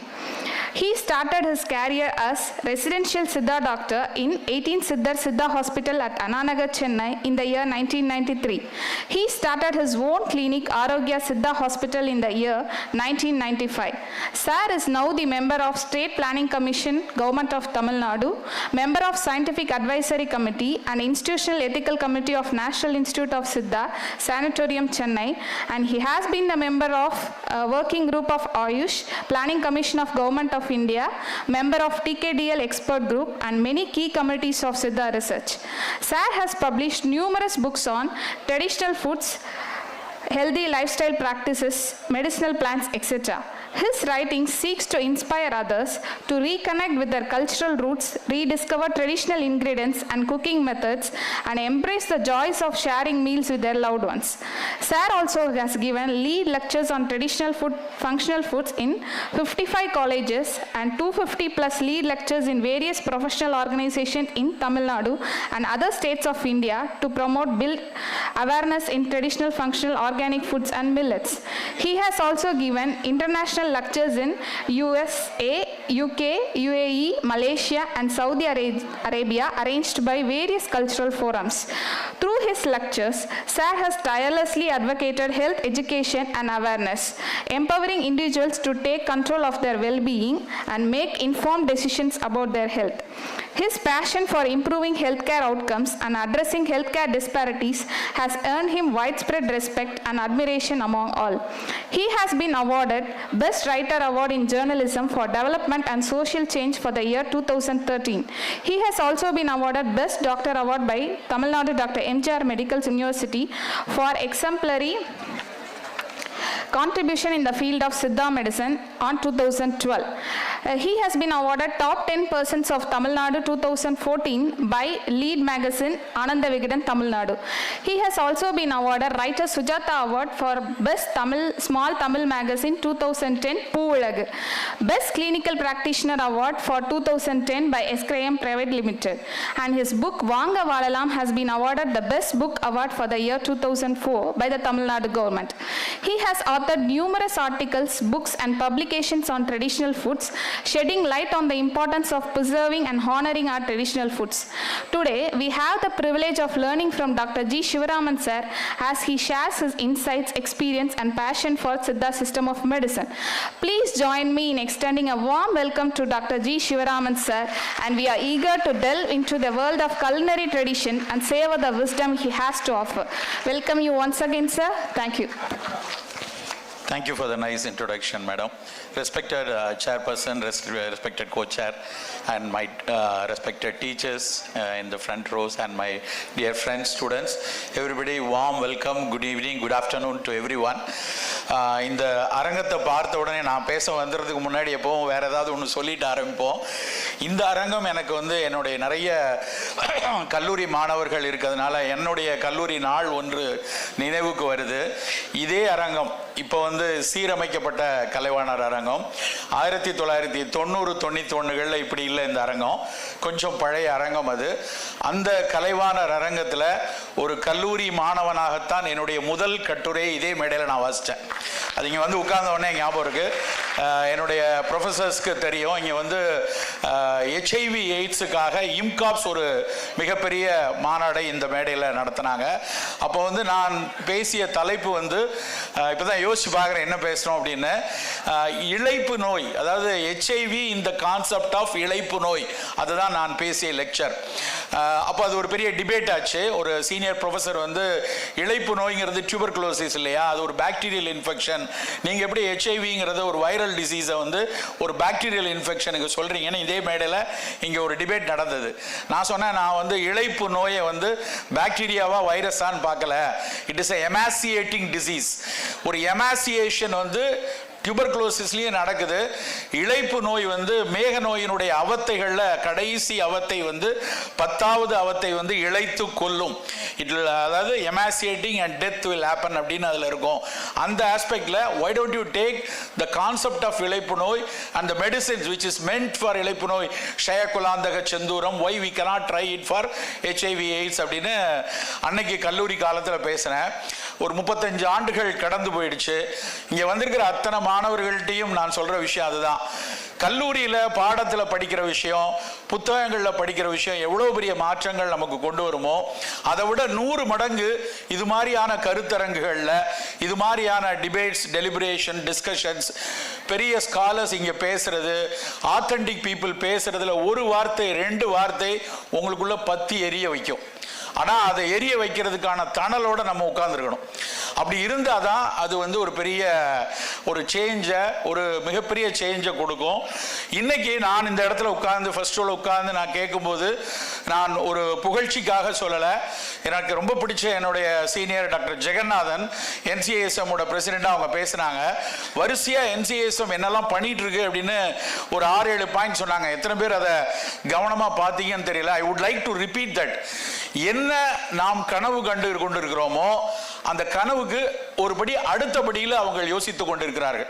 Bits பிளானியோட artificial இன்டெலிஜென்ஸை வச்சு என்ன பண்ணுறது, AICTயோட வச்சு technical incubation வந்து traditional மெடிசனையும் ஒரு technology எப்படி கைகோர்க்கிறது, அதுக்கப்புறம் ஒரு படிக்கக்கூடிய மாணவர்கள் என்ன மாதிரி துறைக்கு நான் PGயில் இருந்து நான் வந்து ஒரு ஆண்டர்ப்ரனர் வரணுமா, இல்லைன்னா நான் வந்து அடுத்த ஒரு அகடமிஷியனாக வரணுமா, இல்லைன்னா ஒரு ஃபார்மகாலஜிஸ்டாக வரணுமா, ரிசர்ச்சராக வரணுமா, இப்படி எல்லாத்துக்கும் ஒரு ஒரு ரோட் மேப் போடுற மாதிரி அந்த எஜுகேஷன் சிஸ்டம் மாறி இருக்கு அப்படின்னு நினைக்கிறப்ப ரொம்ப ரொம்ப மகிழ்ச்சியா இருக்கு. First of all I thank doctor Jeganathan. So is here right now. இதுதான் வேணும் இந்த ஸ்டூடெண்ட்ஸுக்கு தேவையான ஒரு விஷயம். அதை மிக மிக அழகாக அவங்க எடுத்து சொன்னாங்க. ஐ thank doctor NJ Muthukumar. Within a short period of time he had organized a wonderful gathering of graduates and வெளியே இருக்கிற அந்த பொருட்காட்சி, நம்மளுடைய மூலிகை கண்காட்சி, அப்புறம் அதில் இருக்க போஸ்ட் ப்ரெசன்டேஷன்லாம் பார்க்கும்போது எவ்வளோ ஒரு டஃப்பான ஒரு விஷயத்தை ஷார்ட் பீரியடில் ஐ ஆம் த கேம் சேஞ்சர் அப்படின்னு சொல்லிட்டு இங்கே வந்து உட்கார்ந்துருக்கிறாங்க. I congratulate and I appreciate doctor NJ Muthukumar on behalf of all of you and I move to my lecture. Thank you. ஆக்சுவலாக இந்த சப்ஜெக்ட், இந்த தலைப்பு வைக்கும்போது தமிழில் வைக்கலாமான்னு யோசிச்சப்ப நான் யோசித்த தலைப்பு தான் ஜெகன் பேசும்போது சொன்னாங்க, மாற்றத்தாலாயது உலகம். There is a need for paradigm shift. இப்போ என்ன பண்ணிட்டு இருக்கிறோமோ, இப்போ என்ன படித்தோமோ அதுல இருந்து ஒட்டு மொத்தமாக புரட்டி போடக்கூடிய ஒரு உலகத்துக்குள்ள நம்ம நுழைஞ்சிட்டோம். நாம நுழைஞ்சிட்டோமா இல்லையான்னு தெரியல, உலகம் நுழைஞ்சாச்சு. அதுக்குள்ள நம்ம fit in பண்ணிக்கலன்னு வச்சுக்கோங்களேன். If we couldn't able to fit into the next upcoming world, will be thrown away by the scientific community. அதுதான் உண்மை. நம்ம பேசிட்டு இருக்கிற விஷயம், நம்ம படித்து கொண்டிருக்கிற விஷயத்தை விட அவங்க கிட்டத்தட்ட 100 கிலோமீட்டர் தாண்டி நிற்கிறாங்க வெஸ்டர்ன் வேர்ல்டு எல்லாமே. சரி, அது நம்மளை நோக்கி அவங்கெல்லாம் திரும்பி வருவாங்கன்னு நம்ம உட்கார்ந்துருந்தோம்னா இன்னும் உட்கார்ந்துட்டே தான் இருக்கணும். So we strongly need a paradigm shift. Paradigm ஷிஃப்ட்னா என்டையராக நம்ம மாற வேண்டிய கட்டாயத்தில் இருக்கிறோம். மாற போகிறோம் மாற்றத்தால் இது உலகம்னா மரபை எல்லாம் தொலைக்க போகிறோம் என்று அர்த்தம் கிடையாது. நல்லா புரிஞ்சுக்கணும்.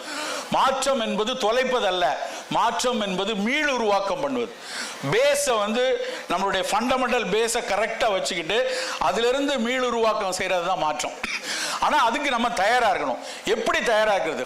how best we can change, what are all the constraints, what are all the challenges for that need. இப்போ நம்மளுடைய டைட்டில் வந்து ஒரு ஏன்ஷியன் விஸ்டம், நம்மளுடைய பழைய ஒரு மரபு நமக்கு ஒரு பெரிய ஒரு அறிவை கொடுத்துருக்கு. அந்த அறிவை அடுத்த கட்டத்துக்கு ஃபியூச்சரில் ஒரு ப்ரிவென்டிவாகவும் ப்ரோஆக்டிவாகவும் கொண்டு போகிறதுக்கு அந்த மரபை எப்படி பயன்படுத்துவது, அது உள்ளது உள்ளபடி அப்படின்னு ஒரு வார்த்தையை நம்ம சொல்லுவோம், பிளைண்ட் ஃபோல்ட் அப்ளிகேஷன் அப்படின்னு. Will it be blindfold அப்ளிகேஷனாக இருக்க போதா அப்படின்னு கேட்டால், அப்படி இருந்தோம்னா நம்மளும் பிளைண்டாக தான் இருப்போம். We need not to be blindfold application. நம்ம இருக்க முடியாது. We have to evolve from the base. What we had learned, what our teachers and what our gurus and what our siddhas taught to us, we have to evolve from the base. That is the fundamental need for the paradigm shift. So, what is the past? First we have to understand. Past we have a lot of confusion in the past. The first step I would like to tell about the philosophy and folklore. Need for a dispassionate research. I put a very strong word, need for the dispassionate research. In the philosophy and folklore, what we are taught, நமக்கு என்ன கத்து கொடுத்திருக்காங்க, நமக்கு ஒரு பேசிக் fundamental கத்து கொடுத்திருக்காங்க. அன்றைக்கு இருந்த ஸ்காலர்ஸ், தமராயனா இருக்கட்டும், ஆர் தியாகராஜனா இருக்கட்டும், பொன் குருசுரன், நிறைய people நமக்கு அவங்களுக்கு இருந்த அன்னைக்கு இருந்த பெரிய ஹியூஜ் கன்ஸ்ட்ரெயின்ஸ்ல they had collected and they had given beautiful ஒரு ஃபண்டமெண்டல் ஃபிலாசபியை, ஒரு 96 ஆஸ்பெக்ட்ஸ், நம்ம 96 தத்துவங்கள், சைவ சித்தாந்த தத்துவங்கள், இதெல்லாம் நமக்கு கொடுத்தாங்க. ஐ ஹோப் இங்கே இருக்கிறதுலையுமே 95% இதை எதுக்கு படிக்கணும்னு தெரியாமல் நம்ம வந்து ஒரு மனப்பாடம் பண்ணி அந்த பேப்பரை பாஸ் பண்ணி போயிடணும். நானும் அப்படி தான் தோற்றக்கிரம ஆராய்ச்சியை படித்தேன். நானும் அப்போ ப்ரீசிதா அப்படி தான் படித்தேன். இப்போ ப்ரீசிதா கிடையாதுன்னு நினைக்கிறேன். அப்படி தான் படிச்சுட்டு வெளியே வந்தோம். பட் இன்னைக்கு யோசிச்சு பார்க்கும்போது 35 வருஷம் ஆச்சு. இப்போ யோசிச்சு பார்க்கும்போது the fundamental philosophy, I put it as a ரொம்ப very cautionly, I put it philosophy and folklore parallelly. ரெண்டு இம்பார்ட்டன்ட். ஃபிலாசபி வந்து ஒரு எஜுகேட்டடாக அதை ஒரு அண்டர்ஸ்டாண்ட் பண்ணி ஒரு நமக்கு இருக்கக்கூடிய ஒரு ஃபிலாசபிக்கலான ஒரு தாந்திரிக் ஃபிலாசபி தான் நமக்கான பேசிக் ஃபண்டமெண்டல். அன்னைக்கு இருந்த சாங்கிய ஆசிவகம் இருந்து, அந்த சாங்கிய ஆசிவகத்திலிருந்து எவால்வ் ஆகி ஒரு தாந்திரிக் ஃபிலாசபி வந்து, அந்த தாந்திரிக் ஃபிலாசபியில் வேற வேற ஒவ்வொரு ஜெயினிசம் கொடுத்த கான்ட்ரிபியூஷன், புத்திசம் கொடுத்த கான்ட்ரிபியூஷன், அத்வைதம் கொடுத்த கான்ட்ரிபியூஷன், நியாயா கொடுத்த கான்ட்ரிபியூஷன், வைசேடிகம் கொடுத்த கான்ட்ரிபியூஷன் நிறைய இருக்கு. என்னடா என்னமோ 5-6 வார்த்தையை சொல்றானேன்னு உங்களுக்கு தோணலாம். இப்போ நீங்கள் படித்து பார்த்தீங்கன்னா நமக்கு ஏன் 4 ஏன் படித்தோம், நம்ம ஏன் அன்னமய கோஷத்திலேயே நின்றுட்டு இருக்கோம், விஞ்ஞானமய கோஷத்துக்கோ ஆனந்தமய கோஷத்துக்கோ போக மாட்டேங்கிறோமேன்னு பல கொஸ்டின் நமக்குள்ளே வர்றதுக்கு காரணம் என்னென்னா, we didn't learn properly these 6 fundamental philosophies of Indian philosophies. 6 philosophy, Indian philosophy ரொம்ப ஃபண்டமெண்டல். அதை we need to do a dispassionate research. ஒரு இதுக்குள்ளே போய் ஒட்டிக்கிட்டு இதுதான் பெருசு, நான் தான் பெருசு, நான் தான் பெரிய ஆளு அப்படின்னு சொன்னால் அது பேஷனேட். அப்படி இல்லை. We need a dispassionate research. What Vaisediga told, what Nyaya told, what Sankhya philosophy told, what Jainism and Buddhism told. ஏன்னா huge contribution to Siddha system by Jainism and Buddhism இருக்கு. அதை நம்ம படிக்கணும். Second thing folklore. folklore ப்ராக்டிஸ்க்கு philosophy கிடையாது. But காலகாலமாக ஊர்களில் உலகத்தில் அங்கங்கே ப்ராக்டிஸில் நாட்டார் வழக்காற்றியல் அப்படின்னு சொல்லக்கூடிய பண்பாட்டு அசைவுகளா தோ பரமசிவம் மாதிரியா அவங்க எழுதின புத்தகங்களில் you can read the folklore informations about நம்ம ட்ரெடிஷ்னல் சிஸ்டம் ஆஃப் மெடிசன் எப்படி பார்க்கப்பட்டுச்சு, அதை வந்து folkloreல பார்க்க முடியும். இது ரொம்ப முக்கியம். இதுதான் நமக்கான ஃபண்டமெண்டல். செகண்ட் திங், எப்படி இது எவால்வ் ஆச்சு பாஸ்ட்லன்னா, பேசிக்லி ட்ரஸ்ட், பேசிக்கலி ஃபெய்த், அதுக்கப்புறம் பாப்புலஸ் மூமெண்ட்ஸ். பாப்புலஸ் மூமெண்ட்டுக்கு வந்து ஒரு 1900க்கு அப்புறம் தமிழ்நாட்டில் மட்டும் சித்தா இவ்வளோ பெருசாக வந்ததுக்கான காரணம், இங்கே இருந்த ஒரு தமிழ் தேசிய திராவிடியன் மூமெண்ட் வந்து அதை கையில் எடுத்தாங்க. அதனால அது வந்து அது ஒரு ஸ்ட்ராங் ஃபண்டமெண்டலில் இன்னைக்கு வரைக்கும் அது போய்கிட்டே இருக்குது. அந்த பாப்புலஸ் மூமெண்ட் அதை எடுத்தது. ஃபெய்த் இருந்தது, ட்ரெடிஷ்னல் மெடிசன் மேலே ஒரு ஃபெய்த். இது அது பாஸ்டில் இருக்கக்கூடிய ஒரு விஷயம். இது எல்லாத்த விட ரொம்ப முக்கியமான ஒரு பாயிண்ட் வந்து, it worked for the marginalised people. அதனால தான் பாட்டி வைத்தியமாக இருந்துச்சு. வீட்டில் கை வைத்தியமா ஒரு சின்ன ஒரு டாக்டர்கிட்ட போக முடியாத, ஒரு வைத்தியர்கிட்ட போக முடியாத, ஒரு பெரும் பணம் செலவழிக்க முடியாத ஒரு விளிம்பு நிலை மக்களுக்கான ஒரு மருத்துவமா இருந்ததுனால தான் இன்னைக்கு வரைக்கும் நம்ம கிட்ட சித்த மருத்துவம் இருந்து கொண்டிருக்கிறது. உலகத்தில் எத்தனையோ மருத்துவங்கள் படு வேகமாக போயிட்டு இருக்கு, சில மருத்துவம் காணாம போயிருக்கு. ஆனால் நம்ம கிட்ட இன்னைக்கு வரைக்கும் இருக்குன்னா அதுக்கு காரணம் this Mediker is for the marginalised people. இப்போ நமக்குள்ள ஒரு கொஸ்டின் என்னன்னா, are we right now treating the marginalized people? Expect the government physicians who are working in the primary healthcare centers, they are working for the marginalized people. But most of the successful practitioners, including me, we are not working for the marginalized people. We are giving medication for the people who are affordable, who are in the middle class, who are in the upper middle class, who are in the higher class people. They are coming and getting medicine for 1,000 rupees, 1,500 rupees per 15 days. They are taking medicine. But only the primary medical care center physician, they are giving free medication for 5 days, 7 days for the people. I had seen several primary health centers in my planning commission meetings. At the time I had seen people who are waiting in front of the primary health centers of government, Tamil Nadu government institution, all are marginalized people. Those people are getting the fundamental Siddha medicine. So these three are our past. Present. இந்த seminar எதுக்கு? Why these seminars? வேலை நான் இன்னும் poster presentation பார்க்கல. But I assume, I hypothesize, this present is going towards evidence-based research. Evidence-based medicine. Anything you tell, we need evidence. Sir, Adadoda is good for respiratory illness. What is the evidence? How bromhexin is working? How it is a mucolytic, or it is an antitussive, or it is an antiviral? They are asking. So we need evidence-based. This is the current present questions. Journey of east to the west. Everything from the bottom of Siddha, from the bottom of our own land, it is going to the west, and they are patenting and they are promoting as a phytopharmaceutical. The great example is star anise. அன்னாசி பூ, நம்ம ஊர் சாப்பாடு பிரியாணியில் நம்ம மேலே போட்டுட்டு இருந்த விஷயம் இப்போ நம்ம மருந்து இல்லை அது. If you go and tell, no sir, Annasi Poo is our Tamil Nadu medicine, Annasi Poo is our Nagaland medicine, Annasi Poo is Arunachal medicine, nobody will accept. Now it is patented as Asamaltavir. The brand name is Tamiflu. They fractionalized the shigemic acid from star anise, and they fractionalized the asamaltavir, and they branded as Tamiflu, and now they are promoting throughout the world the only antiviral drug for the dengue and most of the viral flu, influenza infections. So towards, from the journey of east to, it traveled to the west, and everywhere we are all looking for hunting the molecule. Do you have any molecule? Do you have any compounds? Do you have any specific fractional molecule which can give some answer for non-communicable diseases? This is the current contemporary inquisitiveness of the Western world. We are all working for that only. And future, what we are going to do?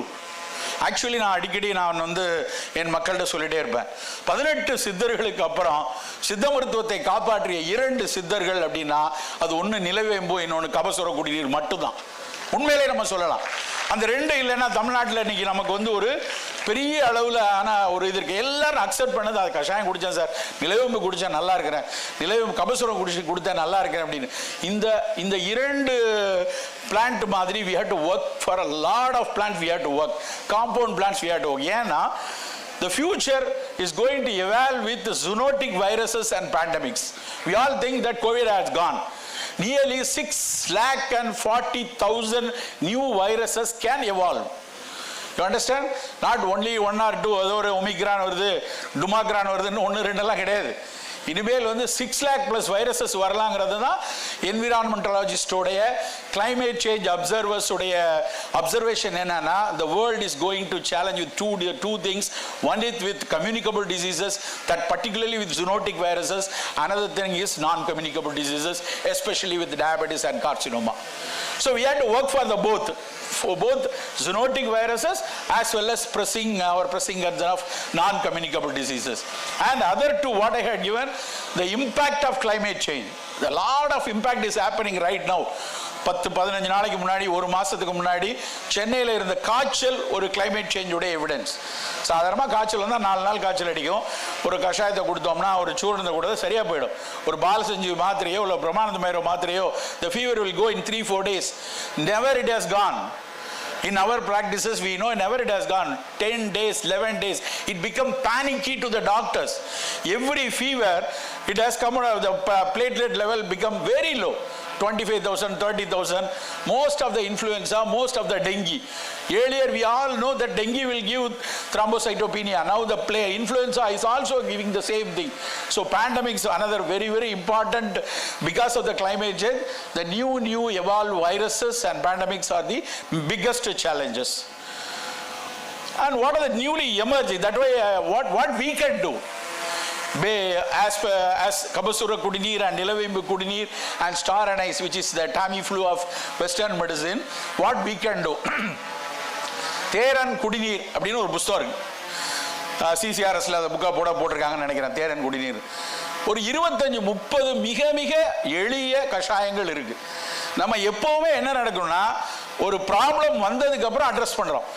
Covid வரும்போது சத்யராஜேஸ்வரன் எனக்கு phone பண்ணுறாரு. நான் வந்து லண்டன்லேருந்து வந்துட்டு இருக்கேன், இங்கிலாந்துலேருந்து வந்து அன்னைக்கு தான் இறங்கியிருக்கிறேன். வந்து இறங்குற அன்னைக்கு கோவிட்னு ஒன்று வருது. கோவிட் பேர் கூட வைக்கல, ஒரு இன்ஃப்ளூயன்ஸால் ஒரு வெரைட்டி பயங்கரமாக சைனாலெலாம் செத்துட்டு இருக்காங்க. சித்தாவில் என்ன ஆன்சர் பண்ணணும்னு எங்களுக்கு கவர்மெண்ட்டில் கேட்குறாங்க. உண்மையும் கமிட்டியில் போடுவோம், ஏதாவது யோசிச்சுட்டு வாங்க அப்படின்னு சொன்னார் எனக்கு. அப்போ நான் நீ இருக்க மாட்டீங்க, சும்மா இருக்கலாம், ஏதாவது ஒன்று சொல்லிகிட்டே இருப்பீங்க அப்படின்னு ரொம்ப சாதாரணமாக சொன்னேன். நான் அப்போ ஃபீவரில் இருந்தேன், ஹெவி ஃபீவரில் எனக்கு இருந்தேன். அப்போ எனக்கு அது கோவிடா என்னன்னு தெரியாது. பட் அதுக்கு அடுத்து நடந்த அந்த மாதங்களில் நடந்து இந்த உலகத்தில் நடந்த விஷயங்களை பார்க்கும்போது, எப்போவுமே ஒரு ப்ராப்ளம் வந்த அப்புறம் தான் நம்ம அட்ரஸ் பண்ண போகிறோமா? இவ்வளவு பேர் நம்ம இருக்கிறோம், இத்தனை டீச்சர்ஸ், இத்தனை ஸ்டூடெண்ட்ஸ், இவ்வளோ பேர் இருக்கோம். அந்த தேரன் கஷாயத்தில் எத்தனை குடிநீர்கள் இருக்கு, பதார்த்த குண சிந்தாமணில் எத்தனை நம்மளுடைய மூலிகை பாடல்கள் இருக்கு. நம்ம ஏன் ரெடியாக இருக்கா கூடாது? Ready to face any pandemic can come. We have to improve the innate immune system. நம்ம இம்யூன் சிஸ்டம் தான் ஃபைட் பண்ண போகுது. நம்ம பாக்டீரியாவோ வந்து வைரஸோ பாக்டீரியாவோ நேராக போய் நம்ம போய் மருந்துகள் போய் நம்ம இம்யூன் சிஸ்டம் ஃபைட் பண்ண போகுது. அது போய் என்ன பண்ண போகுது? அது ஃபேகோசைட்டோசிஸ் பண்ண போதா, வைரோஸ்டாட்டிக்காக பண்ண போதா, இல்லை நம்மளுடைய இன்ஃப்ளமேஷன்ஸை ரெடியூஸ் பண்ணி வச்சு அந்த இனேட் வந்து பெருசாக நம்மளை பாதிக்காத அளவுக்கு பாதுகாக்க போதா? இந்த ரிசர்ச் நம்ம பண்ணியே ஆகணும். நம்ம ஜூனோட்டிக் வைரஸஸ் புதுசாக வந்ததுக்கு அப்புறம் யோசிக்காம இருக்கிற எக்ஸிஸ்டிங் பிளான்ஸ்ல பட்படாகத்தில் பெருசாக ஒர்க் நடக்கல, இது வரைக்கும் நடக்கல. ஒரு ஒன் ஆஃப் த பெஸ்ட் காய்ச்சலை குறைக்கக்கூடிய பட்படாகமாக இருக்கட்டும், பேய்ப்புடலாக இருக்கட்டும், நிலவேம்பு பேசுகிறோம், மற்றது நிறைய பேசியிருக்கோம்.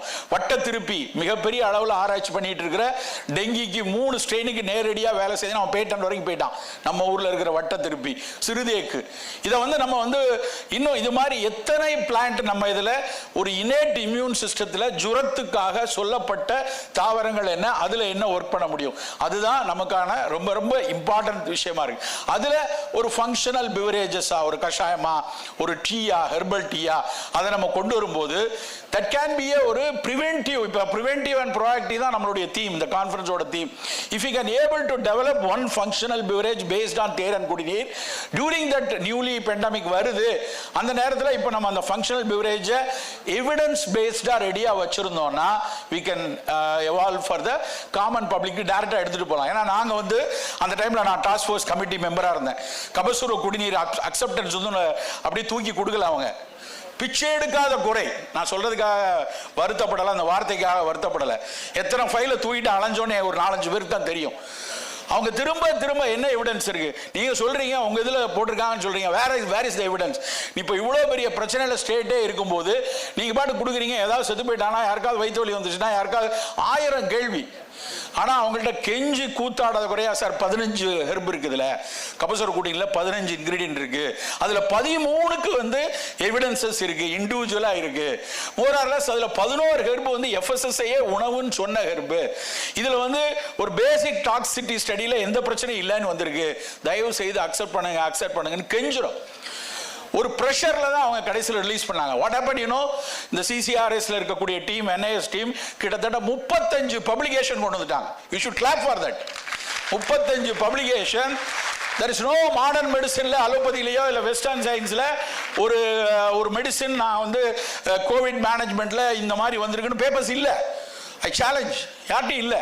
ஆனால் பட் ட்ரெடிஷ்னல் மெடிசினில் கபசுர குடிநீர் ஒன்றுக்கு மட்டும் I remember 35, I don't know whether little bit more or not, அதில் 4 வந்து கிளினிக்கல் ட்ரையல், ஆர்சிடி ட்ரையல், அந்த பெர்மிஷன் கிடைச்சு இந்த 2 வருஷத்துல நம்ம கிராஜுவேட் பண்ண விஷயம் தான்.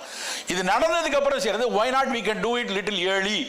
இனி வரக்கூடிய காலத்துல அவங்கள்ட்ட போய் கெஞ்சிட்டு இருக்கக்கூடிய சூழல் இல்லாம, yes we have certain medicine which can act as a virostatic, which can act as a immune enhancer அப்படின்னு சொல்ற மாதிரி மருந்துகளை நாம் தான் கொண்டு வரணும்.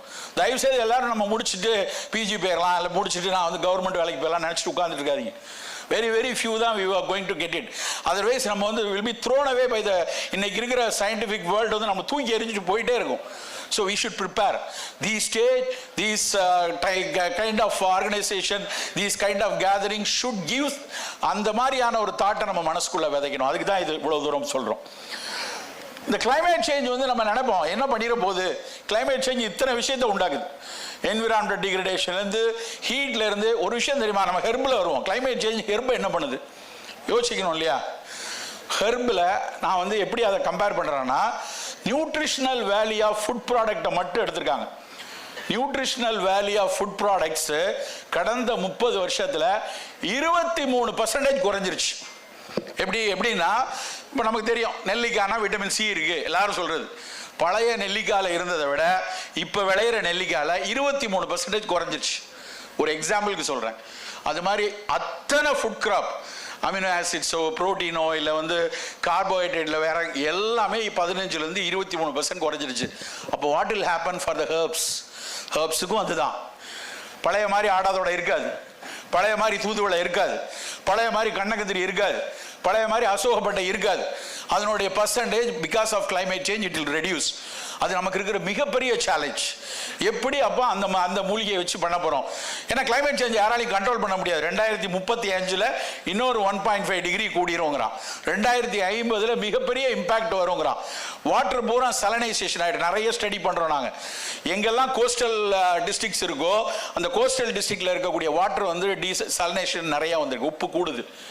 காமனாக நீங்கள் படிச்சிருப்பீங்க EGFR, estimation of glomerular filtration rate நமக்கு 90க்கு மேலே இருக்கணும். ஒரு டயபெட்டிக் ஹைப்பர் டென்ஷனுக்குலாம் ஒரு 60 கிட்ட வந்துடும். 60க்கு கீழே போச்சுன்னா நம்ம EGFR வந்து கால்குலேட் பண்ணி பார்த்தோம்னா ரொம்ப குறையிறது நமக்கு தெரியும். இப்போ நேச்சுரலாகவே கோஸ்டல் டிஸ்ட்ரிக்டில் அந்த டீசலினேஷன் நடக்கிறதுனால நமக்கு வந்து உப்பு கூடுது, பிளட்டில் ரத்தத்தில் கூடுது, ரீனல் டேமேஜஸ் நடக்க ஆரம்பிக்குது. இப்போ நடக்கிற பெரிய சேலஞ்ச் இந்த கிளைமேட் சேஞ்சினால. ஏற்கனவே டயபெட்டிக்கோடைய கேபிட்டல் நம்ம, டயபெட்டிக்கோட ரொம்ப முக்கியமானதே சிகேடி. அந்த சிகேடி மற்ற ஸ்டேட்டை விட கோஸ்டல் டிஸ்ட்ரிக்ட் அதிகமாக இருக்கிறதுல அதிகமாக வரும். அப்போ அந்த நேரத்தில் நம்ம எப்படி ட்ரீட் பண்ண போகிறோம்? ரொம்ப முக்கியமானது. நம்ம எப்படி ட்ரீட் பண்ண போகிறோம்? டயபெட்டிக்கை நீரிழிவு நோயில் உப்பு சேரக்கூடிய கண்டிஷனுடைய கிளைமேட்டில் நம்ம இருக்கும்போது நம்ம எதை செலக்ட் பண்ண போகிறோம்? இதெல்லாம் நமக்கு முன்னாடி இருக்கக்கூடிய ஒரு இன்குஸ்டிவ்னஸ் நமக்கு இது இருக்கணும். அப்போ தான் நம்ம அதை அடுத்து யோசிக்க முடியும். இது வந்து ஒரு போன வாரம் வந்த ஒரு பப்ளிகேஷன், சும்மா உங்களுக்காக எடுத்து போட்டேன். ரொம்ப இன்ட்ரெஸ்டிங்கான விஷயம். பயோடைவர்சிட்டி ஃபுட் பிரிண்ட்ஸ் அப்படிம்பாங்க. அதாவது ஒரு பொருள் உற்பத்தி ஆகி வர்றதுக்கு எவ்வளவு பயோடைவர்சிட்டியை நாசம் பண்ணுது அப்போ அதை அப்படின்னு சொல்லி ஒரு ஸ்டடி பண்ணி என்ன சொல்லியிருக்காங்கன்னா, உலகத்தில் 25 ரொம்ப அதிக கெடுதல் கொடுக்கக்கூடியதில் மிக முக்கியமானதாக இட்லியை சொல்லிட்டான். Idli is in 25th rank அந்த இதில்.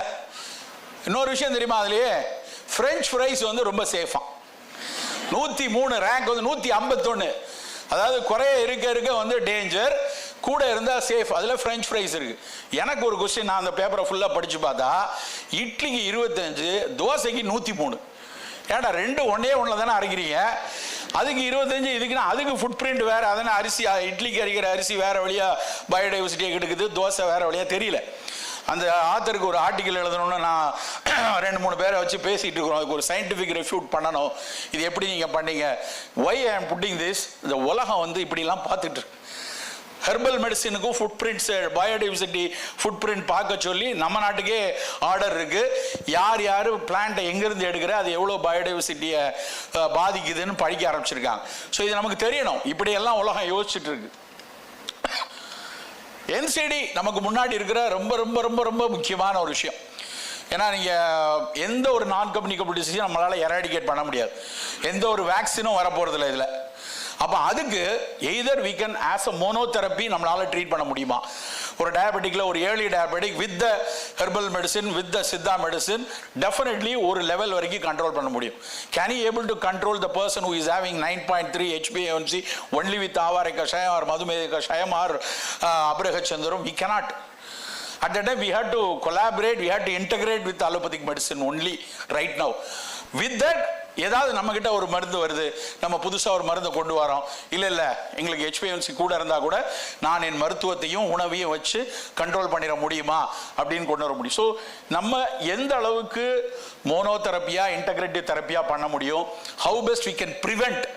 டயபெட்டிக்ல எல்லாம் ப்ரிவென்டிவ்க்கு we can do a lot of things and care and support நம்ம நிறைய பண்ண முடியும். என்ன ஆப்பர்ச்சுனிட்டிஸ் இருக்கு, அடிஷனல் ஆப்பர்ச்சுனிட்டிஸ்? டாக்டர் ஜெகநாதன் பேசும்போது ஒரு பாயிண்ட் சொன்னாங்க, பிட்ஸ் பிலானியோட சேர்ந்து ஆர்டிஃபிஷியல் இன்டெலிஜென்ஸை வச்சு நாங்கள் ஒர்க் பண்ண போகிறோம். நல்லா ரொம்ப ரொம்ப important. The whole world is going toward digital therapeutics. ரொம்ப முக்கியமானது டிஜிட்டல் தெரப்பியூட்டிக்.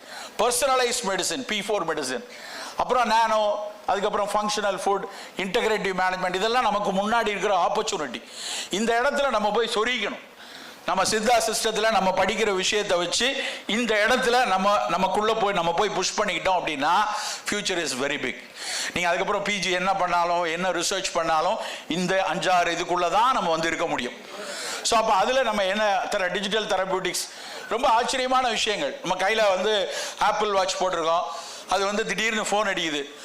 நீ வந்து மேடையில் பேசிட்டு இறங்கினோடனே கொஞ்ச நேரத்தில் சொல்லும், உன் ஹார்ட் பீட் 130க்கு மேலே போயிருக்கு, பார்த்து போகிற வழியில் ஹார்ட் அட்டாக் ஏறாம அப்படின்னு ஃபோன் சொல்லுது, வாட்ச் சொல்லுது.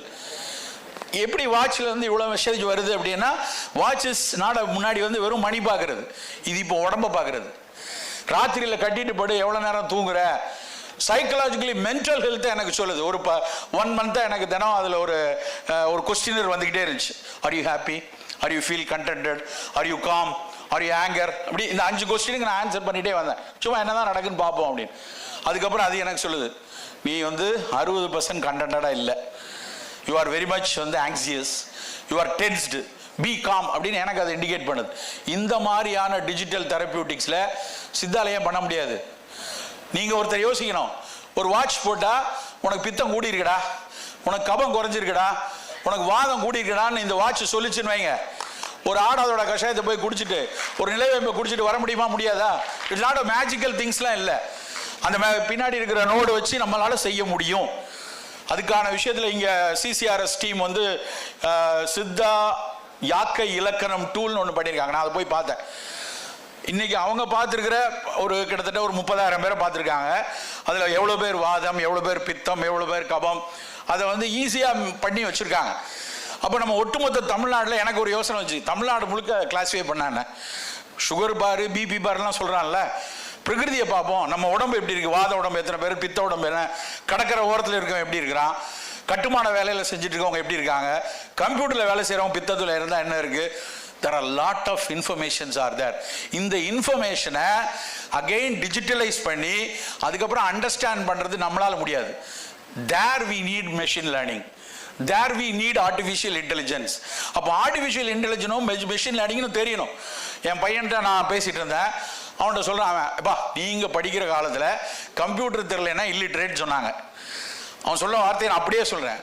நாங்கள்லாம் படிக்கிறப்ப கம்ப்யூட்டர் தெரிஞ்சால் தான் லிட்ரேட் அப்படின்னா கம்ப்யூட்டர் தெரியணும்.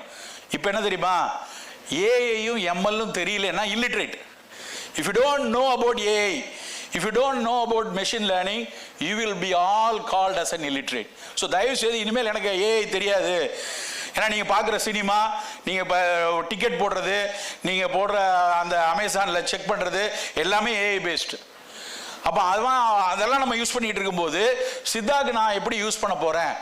நீர்க்குறி நெய்க்குறி இத்தனை பிக்சர்ஸ் வருது, இந்த பிக்சர்ஸ்லேருந்து மெஷின் லேர்ன் பண்ணி சொல்லும் பித்தம் கூடியிருக்கா, கபம் கூடியிருக்கான்னு. You people should evolve. I know NCISM வந்து ஒரு வாரம் 10 நாள் முன்னாடி ஒரு நோட்டிஃபிகேஷன் கொடுத்தாங்க. யாரெல்லாம் ரிசர்ச் பண்ணோம் அத்தனைக்கும் ஃபண்டு நான் தரேன், நீ பேட்டன் பண்ணுறியா அதுக்கு நான் காசு தரேன், நீ பேப்பர் பப்ளிஷ் பண்ணுறியா அந்த பேப்பரை பப்ளிஷ் பண்ணி அந்த காசை ரீஇம்பர்ஸ் பண்ணிக்கோ. நாங்கள் படிக்கும்போது கிடையாது. ஒரு 50 ரூபா கிடைக்கிறதுக்காக நாயா அலைஞ்சிருக்கோம். ஒரு சீந்தியில் 5 கிலோ வாங்குறதுக்காக ஜெகநாதனுடைய ஃப்ரெண்டு டாக்டர் சக்கரவர்த்தி அவர் வந்து எனக்கு ஒரு 50 ரூபா கொடுத்தாரு. நீ போய் மணிக்கூண்டு பக்கத்தில் போய் சீந்தில் வாங்கிட்டு வான்னு. அதை வாங்கி அவருடைய PhD I think MD thesis சீந்தில் நெய் நினைக்கிறேன், ஜெகநாதனுடைய பிஹெச்டி தீசிஸ், அந்த சீந்தில் நெய் செஞ்சோம். அந்த 50 ரூபாய்க்கு அலைஞ்சோம். இன்னைக்கு வந்து பப்ளிகேஷன் வந்து நம்ம பண்ணிக்கோ, நீ போய் எடுத்து உனக்கு அந்த காசை நான் தரேன்னு கவர்மெண்ட் சொல்லுது. See, this is the right time. This is the ideal time. We should all work very hard for all these things. ஆர்பி திரும்ப பேசிட்டே இருக்க விஷயம். நம்ம இது மாலிகுல் ஹண்டிங்கிறது எப்படின்னா, ஒரு டிஸ்பாஷனேட் லீடுல இருந்து கிளினிக்கலா இது நல்லா வேலை செய்யுது, எப்படி வேலை செய்யுதுன்னு பார்க்கறது தான் ரிசர்ச், ரிவர்ஸ் ஃபார்மகாலஜி. முன்னாடி எப்படின்னா ஒரு மாலிகுலை எடுத்துட்டு அந்த மாலிகுல் எப்படிலாம் வேலை செய்யுதுன்னு கிளினிக்கலாக பார்த்தாங்க. இப்போ வந்து we have to get a dispassionate lead from the clinical inferences and reversely we have to work. அதான் ஆர்பி நம்ம சித்தாவுக்கான ரொம்ப முக்கியமானது. நம்ம இந்த டேட்டா டாக்டர் மாணிக்கம் எனக்கு கொடுத்த டேட்டா ரொம்ப இப்பவும் கொஞ்சம் வேதனைப்படுத்துகிற டேட்டா அதுதான். எவ்வளோ பப்ளிகேஷன் நம்ம பண்ணியிருக்கோம் இது வரைக்கும், என்ன பண்ணியிருக்கோம் அப்படின்னு பார்த்தா ஆயுர்வேதா 3188 பப்ளிகேஷன் இருக்கு. சித்தா பாருங்க 454 தான். இது ரெண்டையும் விட்டுட்டு சைனீஸ் மெடிசனை பாருங்க எவ்வளோ இருக்கு, 40,000 அவன் பண்ணியிருக்கான். அப்போ நம்ம இங்கே இருக்கிற, ஆனால் சிலபஸில் எனக்கு தெரியும் பிஜி முடிக்கும் போது கண்டிப்பாக இத்தனை பேப்பர் பண்ணணும்லாம் சட்டம் வந்துருச்சுன்னு நினைக்கிறேன். பட் ஒய் நாட் அது மாதிரி ஏன் இண்டெக்ஸ்டு ஜேர்னல் ஏன் வரமாட்டேங்குது? We should all work how to write a paper, how to write a paper in an indexed journal. Doctor Sathya இவங்கெல்லாம் திரும்ப அதை தான் சொல்லிகிட்டே வராங்க எல்லா இடத்துலையும். So we should all work for that. இது நேற்று ஒரு 10 நாளைக்கு முன்னாடி டிவியில் பார்த்துருப்பீங்க. டாட்டா வந்து 100 ரூபாய்க்கு ஒரு கேன்சர் மெடிசனை கொண்டு வரான். யூனோ ஆல் எத்தனை பேருக்கு இந்த இன்ஃபர்மேஷன் தெரியும் இல்லை, ஆனால் அந்த இன்ஃபர்மேஷனுக்குள்ள சித்தா இருக்கு. அந்த இன்ஃபர்மேஷனுக்குள்ள சித்தா இருக்கு. அவன் கண்டுபிடிச்சிருக்க மருந்து வந்து ரிசர்வேட்டாலும் காப்பரும் சேர்ந்த ஒரு மாத்திரை, மெட்டாஸ்டேசிஸ் ஆஃப் கேன்சரை ப்ரிவென்ட் பண்ணணும்னு பப்ளிஷ் பண்ணான். இண்டெக்ஸில் பப்ளிஷ் ஆயிடுச்சு. 100 ரூபாய்க்கு அவன் கொடுப்பேன் இருக்கான். டாட்டா முதலாளி வந்து 70 ரூபாய்க்கு நம்ம கொடுக்கணும்னு இருக்காரு அந்த மாத்திரையை. 2.5 லட்சம் ஒரு இம்யூனோதெரப்பி. இவன் வந்து 70 ரூபா 100 ரூபாய்க்கு கொண்டு வரான் இருக்கான். என்ன மருந்து? ஒன்லி வித் ரிசர்வேட்டால்ங்கிறது எதில் இருக்கு? திராட்சையுடைய விதையிலையும் திராட்சையுடைய தோல்லையும் இருக்கிறது தான் ரிசர்வேட்டால். காப்பர் இன்னொன்று. நம்ம எவ்வளவு நாளாக காப்பரை பேசிட்டே இருக்கிறோம். குன்மகாலன் இன்னைக்கு கூட யாரோ பேசும்போது மேடையில் சொல்லும்போது சொன்னாங்க குன்மகாலன் ரொம்ப ரொம்ப முக்கியமான. எனக்கு ஞாபகம் இருக்கு, பாண்டிச்சேரியில் டாக்டர் ஜெயகரன் சார்னு இருந்தாங்க. அவங்க வந்து சிசிஆர்எஸ் பாண்டிச்சேரி வந்து they done some work on தாமிர சந்துரம் ஐ பிலீவ். எவ்வளோ ஒரு 92 அவன் இன்னைக்கு ஒன்று நான் மருந்தா எப்படி தெரியுமா? ரொம்ப இன்ட்ரெஸ்டிங் ஃபேக்டர். அந்த பாயிண்ட் எனக்கு ரொம்ப பிடிச்சதுனால எடுத்து போட்டேன். Destroy the chromatin particle. இந்த ஆன்டிஆக்சிடென்ட் நமக்கு தெரியும். ப்ரீஆக்சிடென்ட் போடுறான். Prooxidant molecule which destroy chromatin particle. ஒரு கேன்சர் செல்ல போய் ஒரு கீமோ உடைக்கும் போது அது ஃப்ராக்மெண்டடா போயிடும். அந்த ஃப்ராக்மெண்டடா போறத தான் வந்து குரோமாட்டின் பார்ட்டிகிள்பாங்க. அந்த குரோமாட்டின் பார்ட்டிகிள் அது ஒரு கேன்சர் செல்ல இருந்து வந்த குரோமாட்டின் பார்ட்டிகிள் உடம்பு முழுக்க போகும்போது ரத்தத்தில் இருக்கிற நல்ல குரோமோசோம்ல போய் ஒட்டிட்டு அதை கேன்சர் ஆக்கிடுதான். தட்ஸ் வை மெட்டாஸ்டேசிஸ் லங்கில் வருது, லிவரில் வருது, பிரெஸ்ட்ல இருக்கு. நம்ம ட்ரீட் பண்ணோம், லிவர்லையும் லங்லையும் வருது அப்படின்னா இந்த குரோமாட்டின் பார்ட்டிகிள். இந்த குரோமாட்டின் பார்ட்டிகிள் ஒட்டிக்கிறத காப்பர் ப்ரிவென்ட் பண்ணதுன்னு கண்டுபிடிச்சிட்டான். நான் வந்து உடனே நேற்று ராத்திரி 11 மணிக்கு இந்த பாயிண்ட் எழுதுனான் போது 11 மணிக்கு ஒரு NISல இருந்து படிக்கிற ஒரு சித்தா டாக்டரை கூப்பிட்டு தாமிர பொதுக்குணம் மறந்து போச்சு, அந்த பாட்டு அனுப்பு. அவன் எனக்கு என்னோட வாட்ஸ்அப்பில் அந்த பாட்டு அனுப்புகிறான். அந்த பாட்டை எடுத்து படிக்கிறேன். அதில் வந்து என்ன போட்டிருக்கான், அது மெயினே வந்து பித்தத்தை உயர்த்தக்கூடிய அதனுடைய அது எப்படி வந்து புண்ணை எப்படி குறைக்குது, கிரந்தி எப்படி குறைக்குது, பிலீக நோய்களை எப்படி குறைக்குது, அதுதான் அந்த பொதுக்குண பாட்டு. அது மெயினாக வந்து ஒரு அழலை தூக்கி நிறுத்தக்கூடியதுக்கு தாமிரம். நம்ம ஒன்றும் பெருசாக பண்ணலை, ஆனால் அவன் பண்ணிட்டான். இதே மாதிரி தான் நாகம், ஜிங்கு, லோகம் உள்ள. இப்போ நீங்கள் மேடையில் பேசும்போது கூட ஜிவி சார் பேசும்போது சொன்னாங்க லோகம் ஆளும்னு. உலகம்ல ரொம்ப ரொம்ப முக்கியமானது ஜிங்க். நம்ம என்ன நாகம் அப்படின்னா மூலத்துக்கு மட்டும் கொடுத்துட்டு உட்காந்துருக்கோம். பட் நாகத்தில் வந்து அது எவ்வளோ பெரிய ஆன்டி கேன்சர் மாலிக்யூல்னு பேப்பர் வந்துக்கிட்டே இருக்கு. அதுவும் இதே மாதிரி தான். அப்போப்டோசிஸ் எப்படி குறைக்குது, P53 புரோட்டீன்ல எப்படி அது போய் அட்டாச் ஆகுது. there are lot of information with zinc. so these are all the information for you guys. இதை நீங்க புரிஞ்சுக்கணும். நம்ம என்ன பண்ணலாம், இது மனசுக்குள்ள ஃபயரா உள்ள இருந்து நாம இதை பத்தி படிக்க தேட உங்களுக்குள்ள ஒரு புதுசா ஒன்று இவால்வ் ஆகும். இப்படி யோசிக்கலாமே, இப்படி பண்ணலாமே. this is the way. இந்த மாதிரி கான்ஃபரன்சஸ்க்கான மிக மிக முக்கியமான தேவை இப்படி செய்யறது தான். And functional foods and nutrition என்னுடைய ரொம்ப பிலவ்டு சப்ஜெக்ட். பிளண்டி ஆஃப் இன்னைக்கு வரைக்கும் ஒரு மிகப்பெரிய $1 பில்லியன் இண்டஸ்ட்ரி இந்த ரெண்டும். நம்மளால் ஒரு நல்ல ஃபங்க்ஷனல் பிவரேஜ் கொண்டு வர முடியும். ஒரு ஃபங்க்ஷனல் ஃபுட்டுக்கும் நியூட்ரோசூட்டிக்கும் வித்தியாசம் ஒன்லி அதனுடைய ஃபார்ம் தான். ஃபங்க்ஷனல் ஃபுட்டுனா அது கஞ்சியாவோ இட்லியாவோ தோசையாவோ இருக்கணும். நியூட்ரோசூட்டிக்கல்னா டேப்லெட்டாவோ கேப்சூலாவோ இருக்கும். You can make anything with your herbs. இன்னைக்கு காலையில் இன்னைக்கு மார்னிங் நான் கிளம்பி வரும்போது முதற்கொண்டு ஒருத்தர் எனக்கு கேட்குறார், ஒரு நியூட்ரோசூட்டிக்கல் மாலிகுல் மென்டல் ஹெல்த்துக்கு வேணும், எனக்கு ட்ரெடிஷ்னல் மெடிசின்ஸில் ஏதாவது பண்ண முடியுமா? கேன் யூ எப்படி, ஏன்னா மென்டல் ஹெல்த் பெரிய இஷ்யூவாக கூட்டிகிட்டு இருக்கு. Can you able to make எப்படி ஒமேகா 3 டேப்லெட் வருதோ அது மாதிரி ஒரு டிப்ரெசிவ்க்கு போகக்கூடிய பர்சனுக்கு ரெகுலராக எடுக்கிறதுக்கு பண்ண முடியுமா? நம்ம உடனே மனசுக்குள்ள அஸ்வகந்தா கொடுத்துடலாமே. அஸ்வகந்தா கொடுக்க முடியாது. Ashwagandha is motivator. அவனுக்கு ஏற்கனவே அவன் ஒரு மேனிக்காக இருக்கிறவனுக்கு போய் அஸ்வகந்தா கொடுக்கக்கூடாது. அப்போ என்ன கொடுக்கலாம், ஒரு ஆன்டி டிப்ரெசண்டாக என்ன கொடுக்கலாம், நம்ம தான் யோசிக்கணும். So functional food and nutraceutical is very very important. So another important area is integrative medicine. சொன்னாலும் சொல்லாட்டாலும் இன்னைக்கு நிறைய பேஷண்ட்ஸ் இன்டெகிரேட்டிவாக தான் எடுத்துகிட்டு இருக்காங்க. நான் எங்கள் ஹாஸ்பிட்டல் டேட்டா சொல்கிறேன். நாங்கள் மொத்தமாக ஒரு மாதத்துக்கு ஒரு 4000 பேஷண்ட் பார்க்குறோம். 4200 பேஷண்ட் வருது. 1500 பேர் அதில் டயபெட்டிக். இந்த 1500 டயபெட்டிக்கில் ஐ கேன் டைரக்ட்லி சே ஒரு 1000 பேர் ஒரு பக்கம் மெட்ஃபார்மினை போட்டுட்டு தான் எங்கிட்ட ஆவார கஷாயத்தையும் வாங்கி எடுத்துட்டு இருக்காங்க. It's happening now. But how best we can evolve, நம்ம தான் அதை சிஸ்டமேட்டிக்காக கொண்டு போகணும். ஒரு ஆஸ்மாக்கு எப்படி கொண்டு போகலாம், ஒரு கேன்சரில் எப்படி கொண்டு போகலாம், இந்த மாதிரி ஒரு protocol, integrative protocols we have to develop for specific NCDs and specific diseases. அதோட அடுத்த point, why not we should integrate first AYUSH, we should integrate. இது என்னுடைய பிலீஃப். வெதர் நீங்கள் அதை அக்செப்ட் பண்ணுறீங்களா இல்லை, அதில் முதல்ல we have to integrate. There are best thing in yoga, best thing in Ayurveda, best thing in Unani. We first integrate. ஹோமியோபதியில் wonderful medicines are there. அப்போ நம்ம எந்த வழியில் ஆயுஷில் இன்டெகிரேட் பண்ணலாம் அது நம்ம யோசிக்கணும். அதுக்கப்புறம் மாடர்ன் பயோ மெடிசனில் இன்டெகிரேட் பண்ணணும். See, these seminars, there are going to be lot of lectures going to given by lot of people பேச போகிறாங்க. உங்களோட இது நான் ஸ்டூடெண்ட்ஸுக்கு நிறைய ஸ்டூடெண்ட்ஸ் இருக்கிறதுனால ஸ்டூடெண்ட்ஸ் அட்ரஸ் பண்ணியே பேசுகிறேன். ப்ளீஸ் ரொம்ப பேஷண்ட்டாக அவங்க சொல்கிறத உள்வாங்குங்க. ஒரு சின்ன ஃபயர் உங்கள் மனசுக்குள்ளே போகக்கூடிய ஒரு குட்டி நெருப்பு உங்களை வேற உலகத்துக்கு கொண்டு போயிடும். ஒரே ஒரு விஷயத்தை மட்டும் சொல்லிட்டு நான் முடிக்கலான்னு நினைக்கிறேன். நானும் உங்களை மாதிரி படித்து முடிச்சுட்டு கிளினிக் ஆரம்பித்தேன் 93-94. சித்தா 94 ப்ராக்டிஸ் ஆரம்பித்தா எப்படி இருக்குன்னு தெரியும்ல உங்களுக்கு. ஒரு நாளைக்கு ஒருத்தர் 2 பேர் வருவாங்களான்னு ஏங்கிட்டு இருந்த நேரம். பிஹெச்டி முடிச்சாச்சு, எங்கேயாவது வேலை கிடச்சதுன்னா அந்த வேலையை பார்த்துக்கிட்டு இதை கிளினிக்கை நடத்திடலான்னு போனப்போ இன்டர்வியூக்கு போகிறேன். எனக்கு ஒரு இடத்துல அப்ளிகேஷன் போட்டேன், இன்டர்வியூ கூப்பிட்டாங்க. எனக்கு இன்டர்வியூ பண்ண வைஸ் சான்சலர், அவர் ஒரு ரிட்டையர்டு அக்ரிகல்ச்சர் யூனிவர்சிட்டியோட வைஸ் சான்சலர். ஒரு 10 பேர் உட்காந்துருக்கோம் இன்டர்வியூவில். அவர் என்னை பார்த்த உடனே, சித்தா டாக்டர், இது ஒரு அக்ரிகல்ச்சர் இண்டஸ்ட்ரி, நீ என்ன பண்ண போகிற அப்படின்னாரு. சார், இதில் ஃபுட்டில் தான் நீங்கள் பண்ண போகிறதா கேட்டேன், அதுக்கு நான் வரலான்னு நினைக்கிறேன் அப்படின்னா. நீங்கள் என்ன பண்ண முடியும், what you can able to do? See, these are all other people are MSc PhD agriculture படித்தவங்க. நான் ஒரு ஆள் சித்தா இருந்தேன். அப்போ அவர் சொன்ன, ஆனால் அந்த இண்டஸ்ட்ரி ஃபுட்டில் கான்சன்ட்ரேட் பண்ணுறாங்கன்னு எனக்கு தெரியும். ஸோ போய் உள்ளே போன உடனே அவர்கிட்ட சொன்னேன், சார், எங்கள் சித்தாவில் நிறைய உணவுகள் இருக்குது, நல்ல மருத்துவ உணவுகள் இருக்குது, அதுக்கு நீங்கள் ஆப்பர்ச்சுனிட்டி கொடுத்தீங்கன்னா பண்ணலாம். நீங்கள் முழுக்க கிட்டத்தட்ட 1.25 லட்சம் டன் அரிசி வித்துட்டு இருக்காங்க அவங்க. ஏகப்பட்ட புரோக்கன் ரைஸ் வருது, 1200 டன் புரோக்கன் ரைஸ் அவங்கள்ட்ட இருக்குது.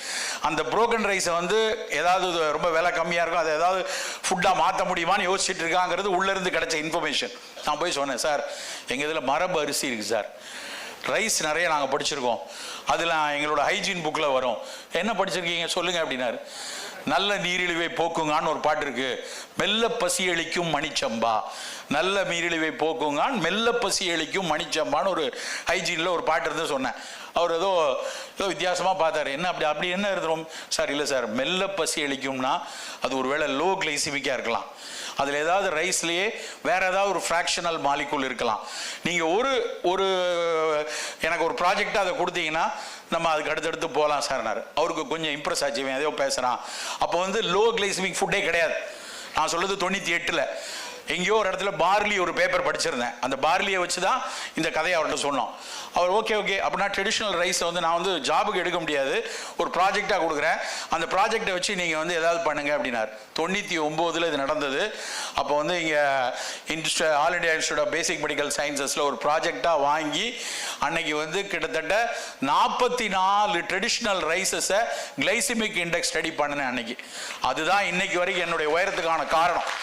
ரொம்ப பெருசாலாம் போகலை, ஆனால் எனக்கு ஒரு வாய்ப்பை கொடுத்தது அப்படின்னா அந்த சித்த மருத்துவத்தினுடைய நோயணுகாவிதியில் எழுதின அந்த பாடல் தான், அந்த பாட்டு தான் என் உலகத்தை வேற இடத்துக்கு மாத்துச்சு. அது மாதிரி there are plenty of verses in பதார்த்த குண சிந்தாமணி, குணபாடம், தேரன், இதில் ஏகப்பட்டது இருக்கு. தயவு செய்து படிங்க, உங்க வாழ்க்கையை வேற லெவலுக்கு மாற்றலாம். இந்த வேற்று உலகத்திற்கு அந்த artificial intelligence, machine learning, digital therapeutics இதுக்குள்ளாம் நுழையிறதுக்கான ஒரு பெரிய ஃபயர் உங்க அத்தனை பேர்கிட்டையும் இருக்கு. அதை அணையாம பார்த்து கொண்டு லைஃபை மிகப்பெரிய இடத்துக்கு எடுத்துட்டு போங்க. எல்லாத்த விட முக்கியமானது, என்ன பண்ணாலும் whatever you do, final thing வந்து our social responsibility. Where we want to work. நம்ம பண்ற விஷயங்கள்லாம் ஒன்லி பணக்காரனுக்கு மட்டுமா, ஒரு பெரிய ஆளுக்கு மட்டுமா, இல்லை வெஸ்டர்ன் வேர்ல்டுக்கு மட்டும் தான் விற்க போறோமா, ஃபைட்டோ ஃபார்மசூட்டிக்கல் இண்டஸ்ட்ரி கொடுக்க போறோமா, அப்படி இருக்க வேண்டாம். நம்ம வந்து everyone has a fair opportunity to attain their highest level of health care. அந்த social responsibility துளியும் மனசுல இருந்து இறங்காம பார்த்துக்கோங்க. Thank you very much for that kind opportunity. Thank you, sir. I'm sure that your speech would have ignited the young minds present here. Your presentation have held the audience spellbound. Thank you so much, sir. Over to the chairpersons. அனைவருக்கும் வணக்கம். Hello, அனைவருக்கும் வணக்கம்.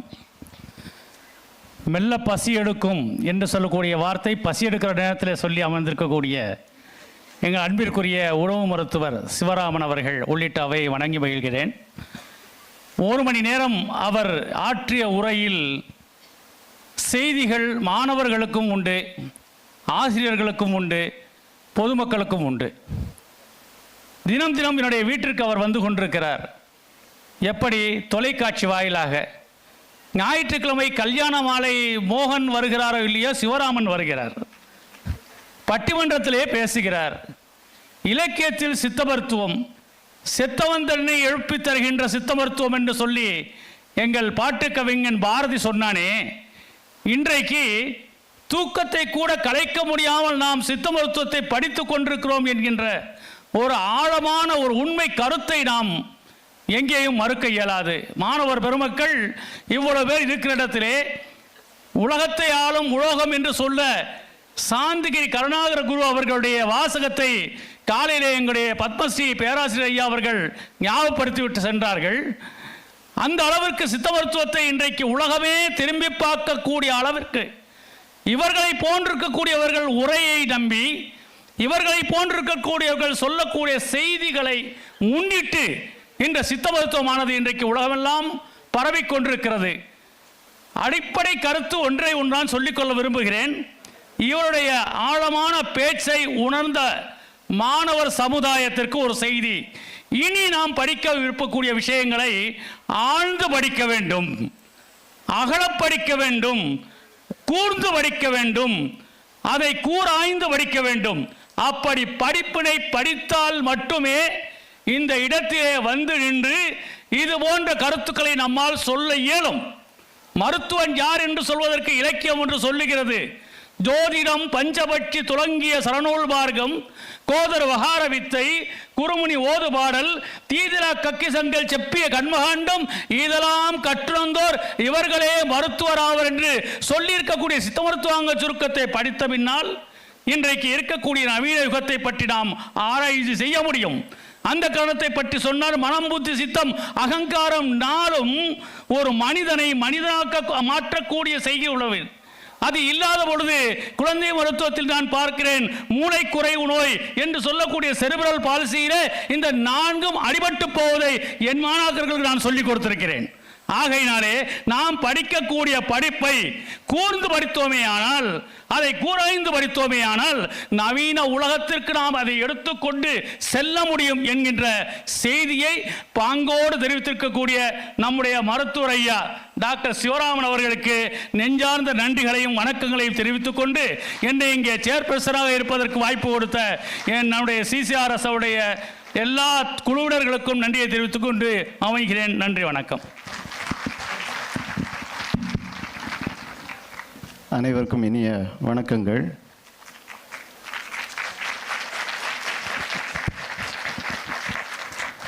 சித்த மருத்துவத்துறையில் சித்த மருத்துவத்தை உலகெங்கும் பரப்பிக் கொண்டிருக்கக்கூடிய நம்முடைய மருத்துவர் சிவராமன் ஐயா அவர்களை நாம் அனைவரும் அறிவோம்.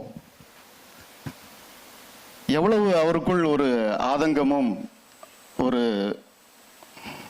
தாங்க முடியாத ஒரு தாழாத தாகமும் இருந்தால் இந்த சித்த மருத்துவத்தை வருங்காலத்தில் உயர்த்தியே ஆக வேண்டும், இப்போது இருக்கக்கூடிய நவீன உலகத்துக்கு தக்கபடி நம்மளுடைய சித்த மருத்துவமும் சித்த மருத்துவர்களும் தயாராக வேண்டும் என்ற ஒரு விஷயத்தை இன்றைக்கு ஆணித்தரமாக அவர்கள் இங்கு மட்டுமல்ல, அவர் செல்லக்கூடிய ஒவ்வொரு இடத்திலும் அவர் சொல்லக்கூடிய விஷயம் அதுதான். ஸோ சித்த மருத்துவத்தில் சொல்லப்படாத விஷயங்களே இல்லை, சித்த மருத்துவத்தில் சொல்லப்படாத மருந்துகளே இல்லை, நோய்களும் இல்லை. அதனுடைய மறு உருவமாக இன்றைக்கு நிறைய நோய்கள், வைரஸ் நோய்கள் வந்து கொண்டிருப்பதை இன்றைக்கு சுட்டி காட்டினார்கள். அதனை நாம் எதிர்கொள்ள தயாராக வேண்டும் என்று நம்மளுக்கு சொல்லி இருக்கிறார்கள். ஸோ சித்த மருத்துவ மாணவர்களுக்கு இந்த 1 மணி நேர பேச்சு மிக உபயோகமான ஒன்றாக இருக்கும். சித்த மருத்துவம் படித்துவிட்டு வேலையை தேடி இருப்பதை விட சித்த மருத்துவத்தில் இருக்கக்கூடிய ஒவ்வொரு பகுதிகளிலும் நாம் செயல்பட ஆரம்பித்தால் மிகச் சிறப்பாக இந்த சித்த மருத்துவம் வளரும் என்பதில் எந்த ஐயமும் இல்லை. ஸோ இன்றைக்கு அதற்கு தக்கபடியான பாடத்திட்டம் தான் இன்றைக்கு உருவாக்கப்பட்டிருக்கிறது. நம்முடைய டாக்டர் ஜெகநாதன் சார் அவர்கள் பேசும்போது குறிப்பிட்டிருந்தார்கள். ஸோ சித்த மருத்துவத்தினுடைய சிலபஸ், இன்னைக்கு சித்த மருத்துவ அறிஞருக்குரிய சிலபஸ் பார்த்தீங்கன்னா மாடிஃபை பண்ணியிருக்காங்க. காம்படன்சி பேஸ்டு கரிக்குலம் சிலபஸ் கொண்டு வந்திருக்கிறாங்க. அதில் நோய் அணுகா விதியினுடைய சிலபஸ் ஒன்றை மட்டும் எடுத்துக்கொண்டால் நம்மளுடைய சித்த மருத்துவத்தினுடைய 90% விஷயங்கள் அதில் கவர் ஆகியிருக்கும். உணவு அப்படிங்கிற அந்த ஒரு பார்ட்டை மட்டும் நாம் எடுத்துக்கிட்டால் போதுமானது. ஸோ அது அத்தனையும் இன்றைக்கு வருங்கால சித்த மருத்துவர்களுக்கு தக்கபடி, வருங்கால நவீன உலகத்தை, அறிவியல் உலகத்தை எதிர்கொள்வதற்கு தக்கபடி மாற்றி அமைத்திருக்கிறார்கள் என்பது மாணவர்கள் நீங்கள் அனைவரும் அறிந்த விஷயமே. ஸோ நீங்கள் எல்லோரும் செய்ய வேண்டிய ஒரே விஷயம், ஒரு டாக்டர் சிவராமன் சார் சொன்னது போல, நீங்கள் அத்தனை பேரும் சித்த மருத்துவத்தில் இருக்கக்கூடிய ஒவ்வொரு பகுதியிலையும் நம்பிக்கையோடு நீங்கள் ஆழ்ந்து படித்து செயல்பட வேண்டும் என்பதுதான் இங்கு அவர் வைத்திருக்கக்கூடிய கோரிக்கை. ஸோ இந்த ஒரு மிகப்பெரிய விஷயத்தை இன்று மாணவர்கள் மத்தியில் விதைத்தமைக்காக என்னுடைய சார்பிலும் மாணவர்கள் அத்தனை பேருடைய சார்பிலும் மருத்துவர் சிவராமன் ஐயா அவர்களுக்கு நன்றி கலந்த வணக்கத்தை தெரிவித்துக் கொள்கிறேன். வாய்ப்பு கொடுத்த மத்திய சித்த ஆராய்ச்சி நிறுவனத்திற்கும் என்னுடைய நன்றியை தெரிவித்துக் கொள்கிறேன். Before moving for the next plenary lecture, we would like to honor Dr. G. Sivaraman, Managing Director, Arogya Healthcare Private Limited and Member, State Planning Commission, Government of Tamil Nadu. We humbly request our Honorable Director General, Professor Dr. N.J. Muthukumar, to honor the speaker, Dr. G. Sivaraman, with a shawl and memento. Kindly accept the honor, sir. Before facilitating Sir Sivaraman sir, actually is a very busy person, but students community-க்காக நான் கூட ஒரே ஒரு நாள் தான் அவர்கிட்ட பேசியிருக்கேன். அப்புறம் மற்ற லைசன் ஆஃபீஸர்ஸ் காண்டாக்ட் பண்ணியிருந்தாங்க. நம்ம உங்களுக்காக இன்றைக்கி வந்து ஒரு நல்ல ஒரு லெக்சர் கொடுத்துருக்காங்க. அதுக்காக on behalf of central council for research in Siddha and all the student community, I pay my sincere எங்களுடைய தாழ்வான வணக்கங்களை தெரிவித்துக் கொள்கிறேன். ஒரு 1 or 2 வேர்ட்ஸ் மட்டும் சொல்கிறேன். சிவராமன் சார்ட்ட நான் பார்த்த விஷயம், இஸ் ஹைலி என்கரேஜிங் கேரக்டர். ஒரு சின்ன ஒரு விஷயமாக இருந்தாலும் ரொம்ப ரேர் பீப்புள்கிட்ட என்கரேஜ் பண்ணுறது. ஏன்னா என்னோட எக்ஸாம்பிள் 2004 வந்து நான் ஒரு எம்சிக்யூ புக் ஒன்று போட்டிருந்தேன்.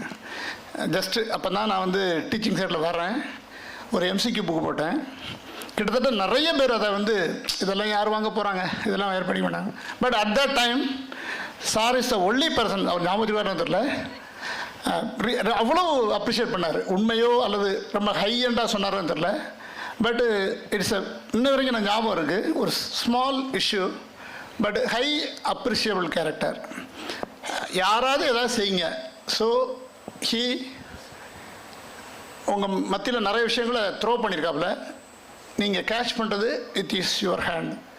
ஏன்னா இஸ் அ கவர்மெண்ட் பர்சன் கிடையாது, இஸ் அ ப்ரைவேட் சார். பல்வேறு போராட்டங்கள், பல்வேறு முயற்சிகள், பல்வேறு ஹார்ட் ஒர்க்கிங்ஸ், அவருடைய உருவம் தான் இன்றைக்கி is icon of Siddha in a international level. So CCRS is new to me, but sir is very old brother of எங்களுடைய அன்பு அண்ணன் என்று சொல்லக்கூடியவங்க. So on behalf of once again I thank சிவராமண்ணன். இந்த பிஸி ஷெடியூலில் எங்களுக்காகவும் எஸ்பெஷலி மாணவர்களுக்காகவும் உங்களுடைய அந்த என்ன சொல்கிறது, ஒரு informative and motivating speech is the necessary one. It was given by sir. So once again I thank sir. Thank you for the nice hearing.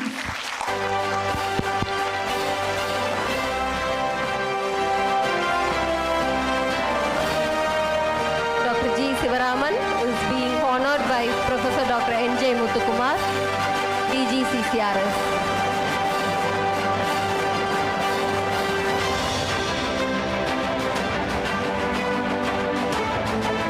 Thank you, sir. May we now humbly invite Professor Dr. G. Ganapathy, former Joint Director, Directorate of Indian Medicine and Homeopathy, to honor our chairpersons, Professor Dr. D.K. Soundarajan, Principal, Shantigiri Siddha Medical College, and Professor Dr. Balaguru Swami, Principal, Velmailu Siddha Medical College and Hospital. Please, sir.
Our next plenary lecture would be on the topic Strategies for Implementation of Siddha System of Medicine, Evidences in Preventive and Promotive Healthcare by Dr. Syed Hizar, Scientist E, ICMR, NIRT. May I now invite Dr. A. Lavanya, Research Officer Siddha from Siddha Regional Research Institute, Puducherry, to introduce our speaker, Dr. Syed Hizar.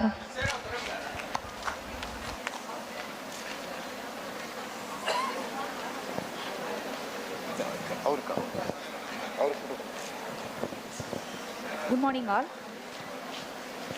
கேட்கலையா?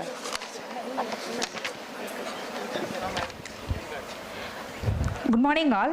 It is my pleasure to introduce next plenary speaker, Dr. Siddha sir, Scientist E, working at Indian Council of Medical Research, National Institute of Research in Tuberculosis, Chennai.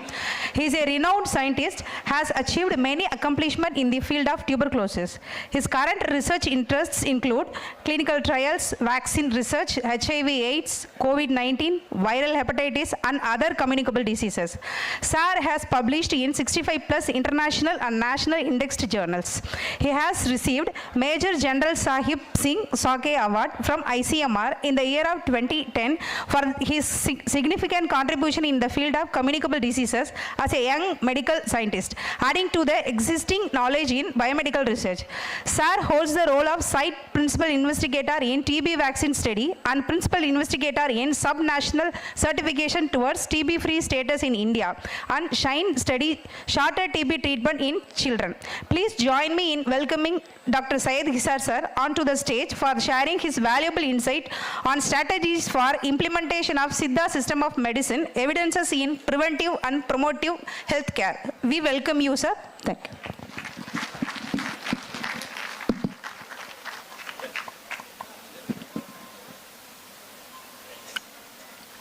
you. A warm good afternoon. Sorry to stand in between your lunch. Actually, I was informed that whether I can give the lecture before lunch or after lunch. I said anything is okay for me because I had a very good snacks in between. So I suppose you are also comfortable. So the topic given to me was strategy for implementation of Siddha system of medicine, evidences in preventive and promotive healthcare. So yesterday I was just skimming up to prepare my lecture.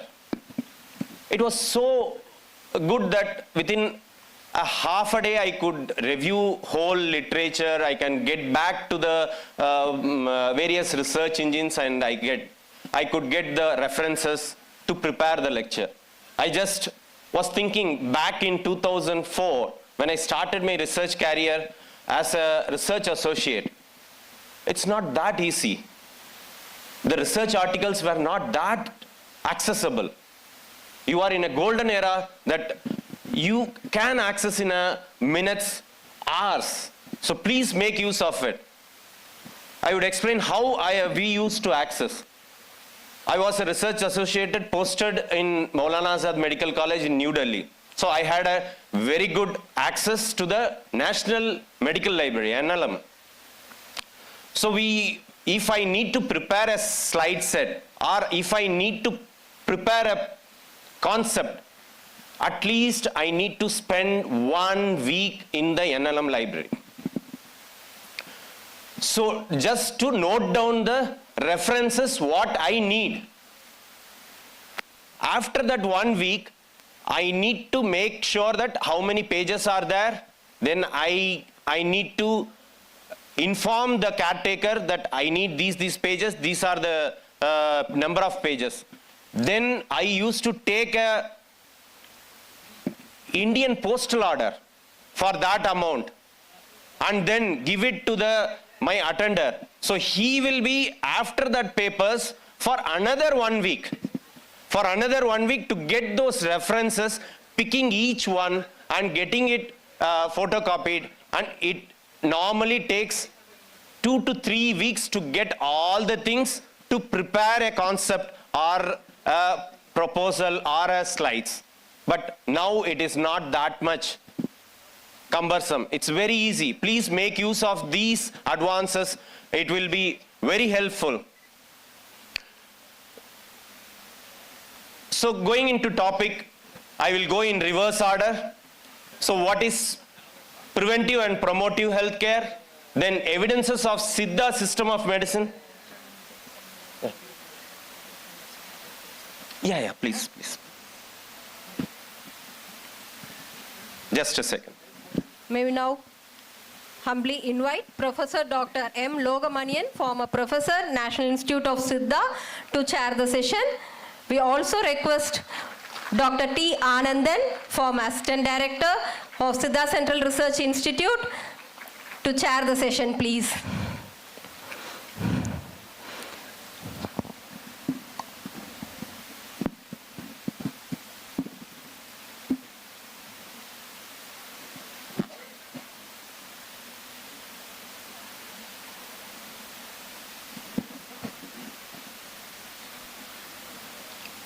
Sorry, sir, for intervention. So, as I told, I would be going in a reverse order. So, I would be taking care of these topics. First, going into the preventive and promotive healthcare, then evidences of Siddha system of medicine in public domain. So, I am emphasizing in public domain. Third is strategies for the implementation. Why do we need the preventive and promotive healthcare? It's simple. We are just focusing in controlling the risk factors as well as preventing the disease early, well in advance. This, I think pointer will not work in LED. So it actually saves time, money and resources and the stress dealing with the disease. So you are dealing with the people who are early, before even risks are identified or before any symptoms have come up. That is one of the good part of this thing.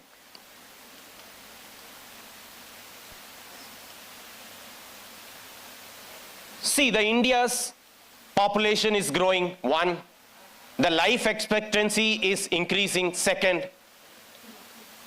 The both of these two things are going to contribute as a growth of population and distribution over a period of time till 2050 or 2100. If you see, the elderly population is increasing from 5% to 15% by 2050. At the same time, your productive population increases from 48 to 59, around 12% jump. The same jump may not be occurring in the healthcare or the infrastructure. So we need to cater to the increasing population, to the increasing aged population in a way so as to focus on preventive as well as promotive healthcare is very primordial over here. So where are we going to apply? It's basically the preventive healthcare is we are going to apply in preventing the disease, whether we are going to prevent the risk factor or the early diagnosis of the disease or prevent the disease. So we have different levels, primordial, primary, secondary, tertiary. So I am just going step by step so that you need to know where to apply, because it's very simple. Like my previous speaker said, you need one spark, one idea to go forward.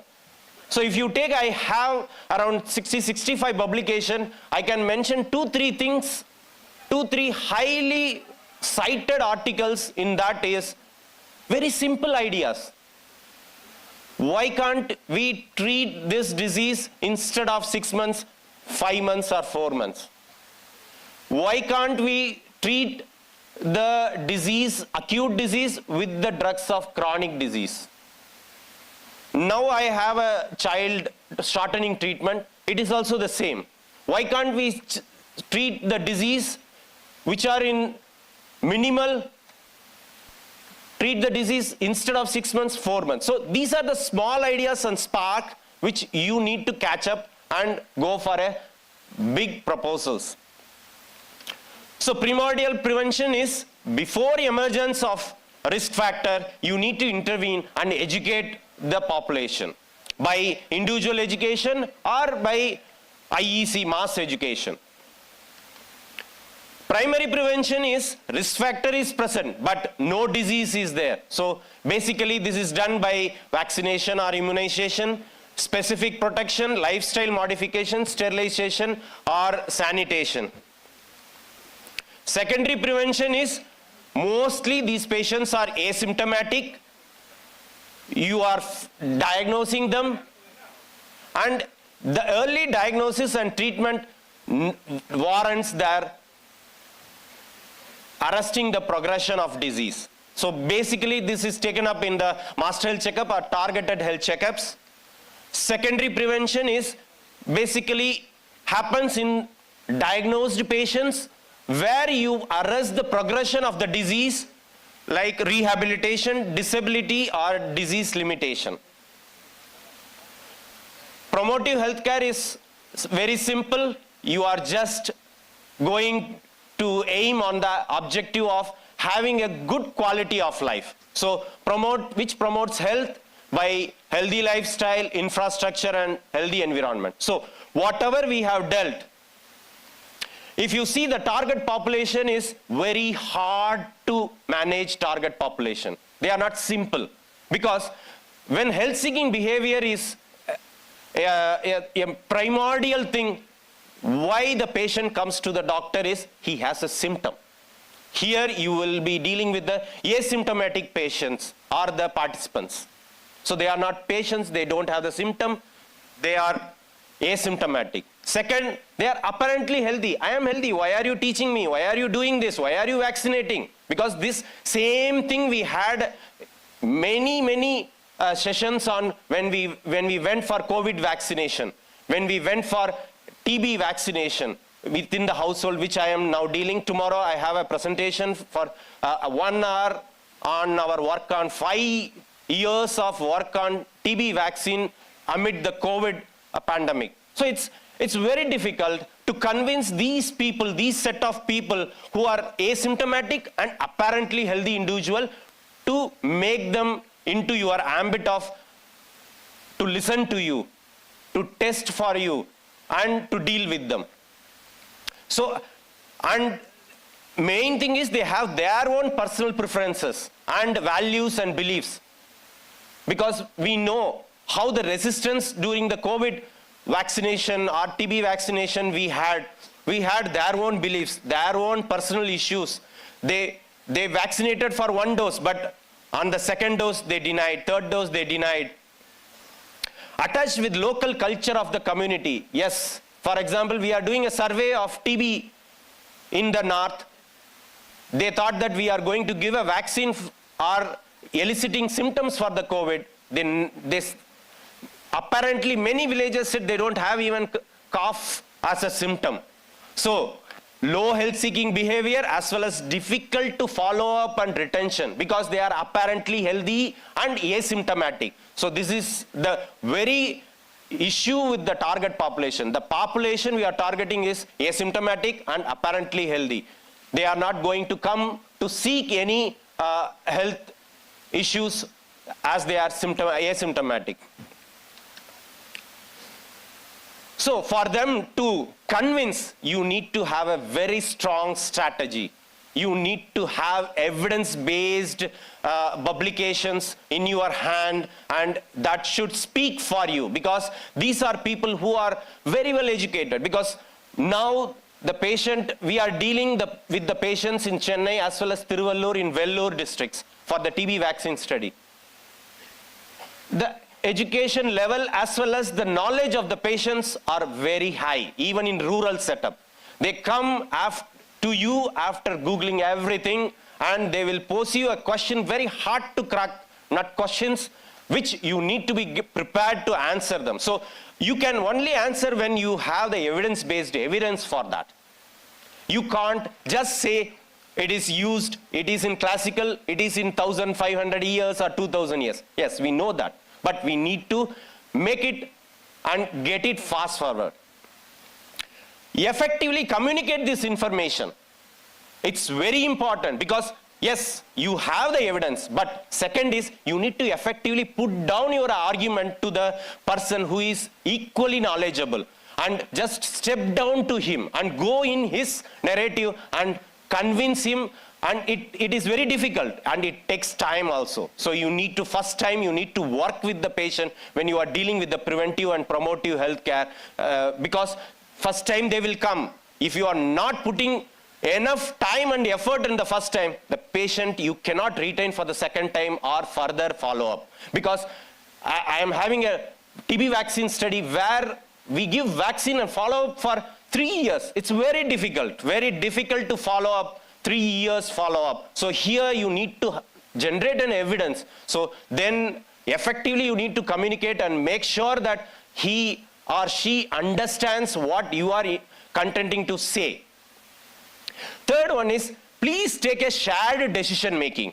So never boss on him. So because as I said, the individual has his own belief. his own preferences. Please respect them voluntarily and make sure that your thing is taken care as well as his issues of preferences and the culture is taken care. For example, I will just explain you. For example, we had a shine study which they were telling, we had just taking the sample of hair to estimate, child's sample of hair to estimate the anti-TB drug. It's very simple. In a child to take a blood is very difficult. In a child to take a hair and to estimate the anti-TB drug is very simple. Do you agree? Yes. So we had this thing in the proposal. But we had 5 sites. It's an international study. We had 3 sites in Africa and 2 sites in India, and our sponsor was UCL London. It's very simple study. Everybody agreed. We went for the study. The first resistance came from the community from Africa. They said, you take even 20 ml of blood from my child, but I will not allow one hair to be plucked.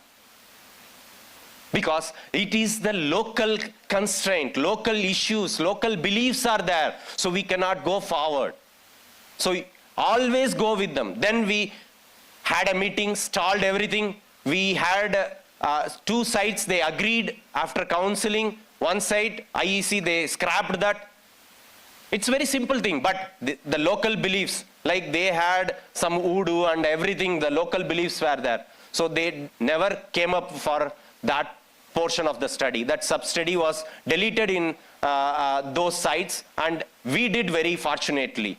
So, ever you have a shared decision making with patients' preferences and values, to have a long rapport with them.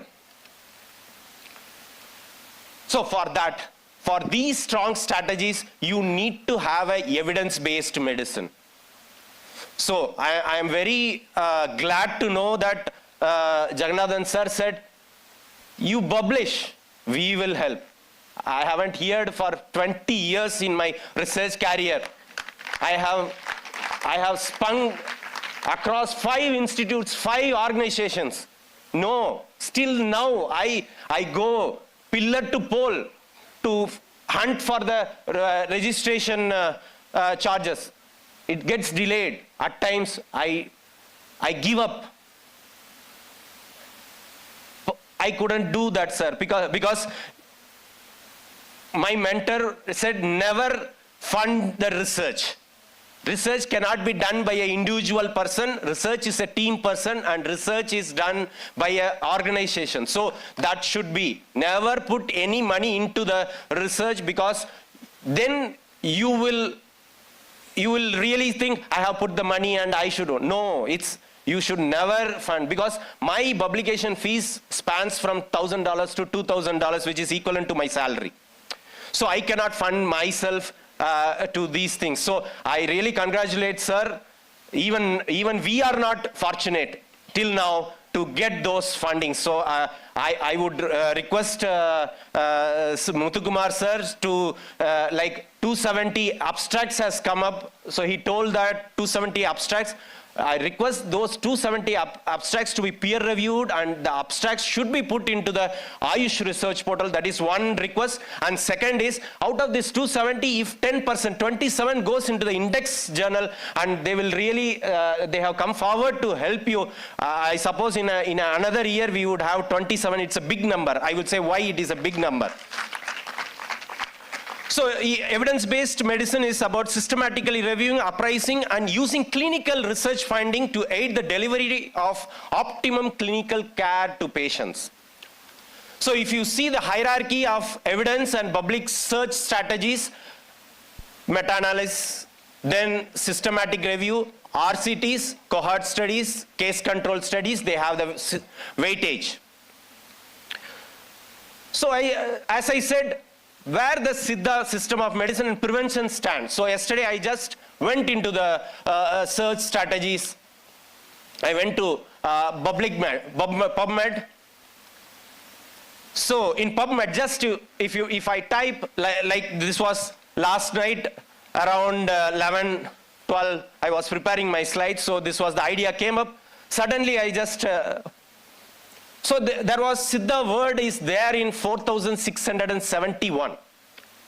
Siddha and prevention, if you put 727 articles there from 1968 to 2024. Then I picked 10 years, last 10 years, 349 articles, out of which 2 were meta-analysis. The word Siddha was there, but it was referring to the Ayurveda, drugs and diseases, so meta-analysis was not there any. Systematic review, 10 were there. I went in detail because everything I need to go in detail. So I was like preparing and I engrossed into this thing and I went late sleep. So then I found these are the areas where I could find Siddha, like oral lichen planus, COVID-19, coconut oil in oral hygiene, and Triphala. Then I went to clinical trials, 14, and RCTs around 8. Half of them were not Siddha. Then only one lead I got is Kapasura Kudineer in COVID-19, which my previous speaker was saying. Okay, so I said, okay, this is a PubMed is international thing, we are not getting so much. But I know this is a Ayush research portal where I am also a part of it. When I was working in Central Council for Research in Ayurveda and Siddha, erstwhile in 2009 onwards, then it bifurcated. However, I do search whenever I get something, I go here because I am also a member of IEC also. So whenever I get proposals, I do these 2 searches to take some information before I can judge these things. And to be silent, and I ask others also, what is this, what is not that, because I may be wrong, I may be inferred very differently. So yesterday night I went there also.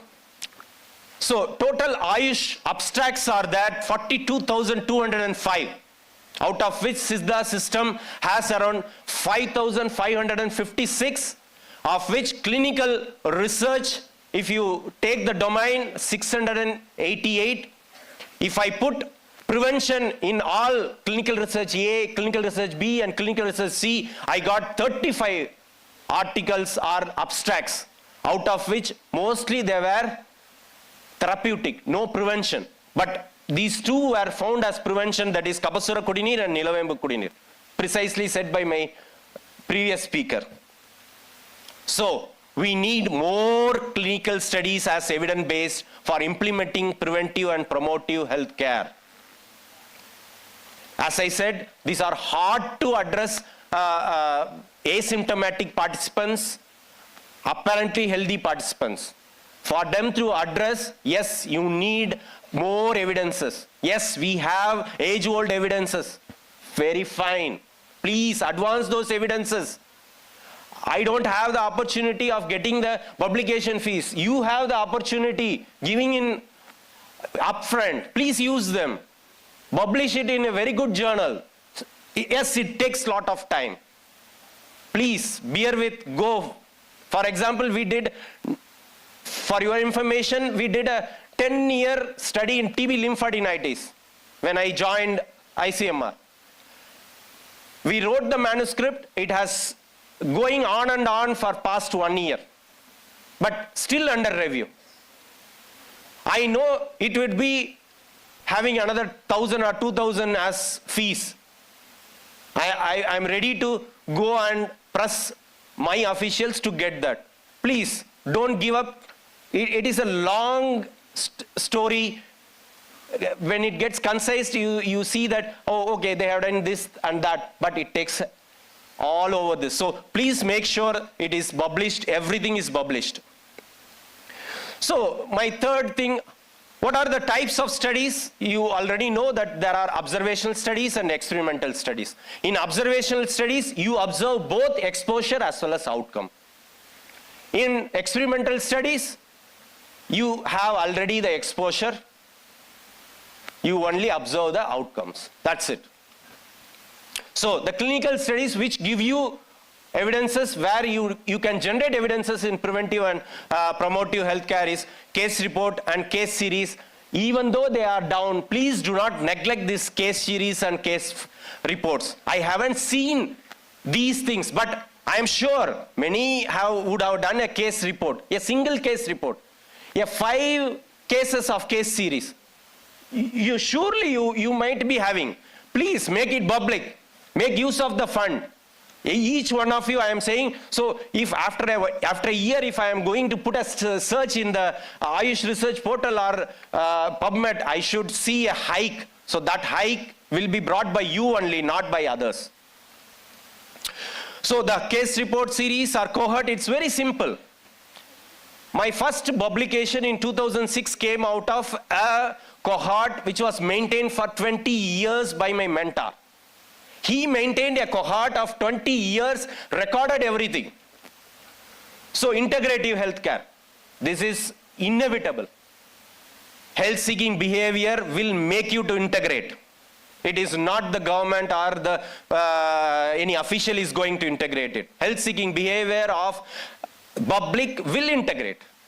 So already it is integrating. We just passing through unaware. Please get the information, document it. For over a period of 1 year, 2 year, 3 year, you can have a case series, even cohorts study reported from this.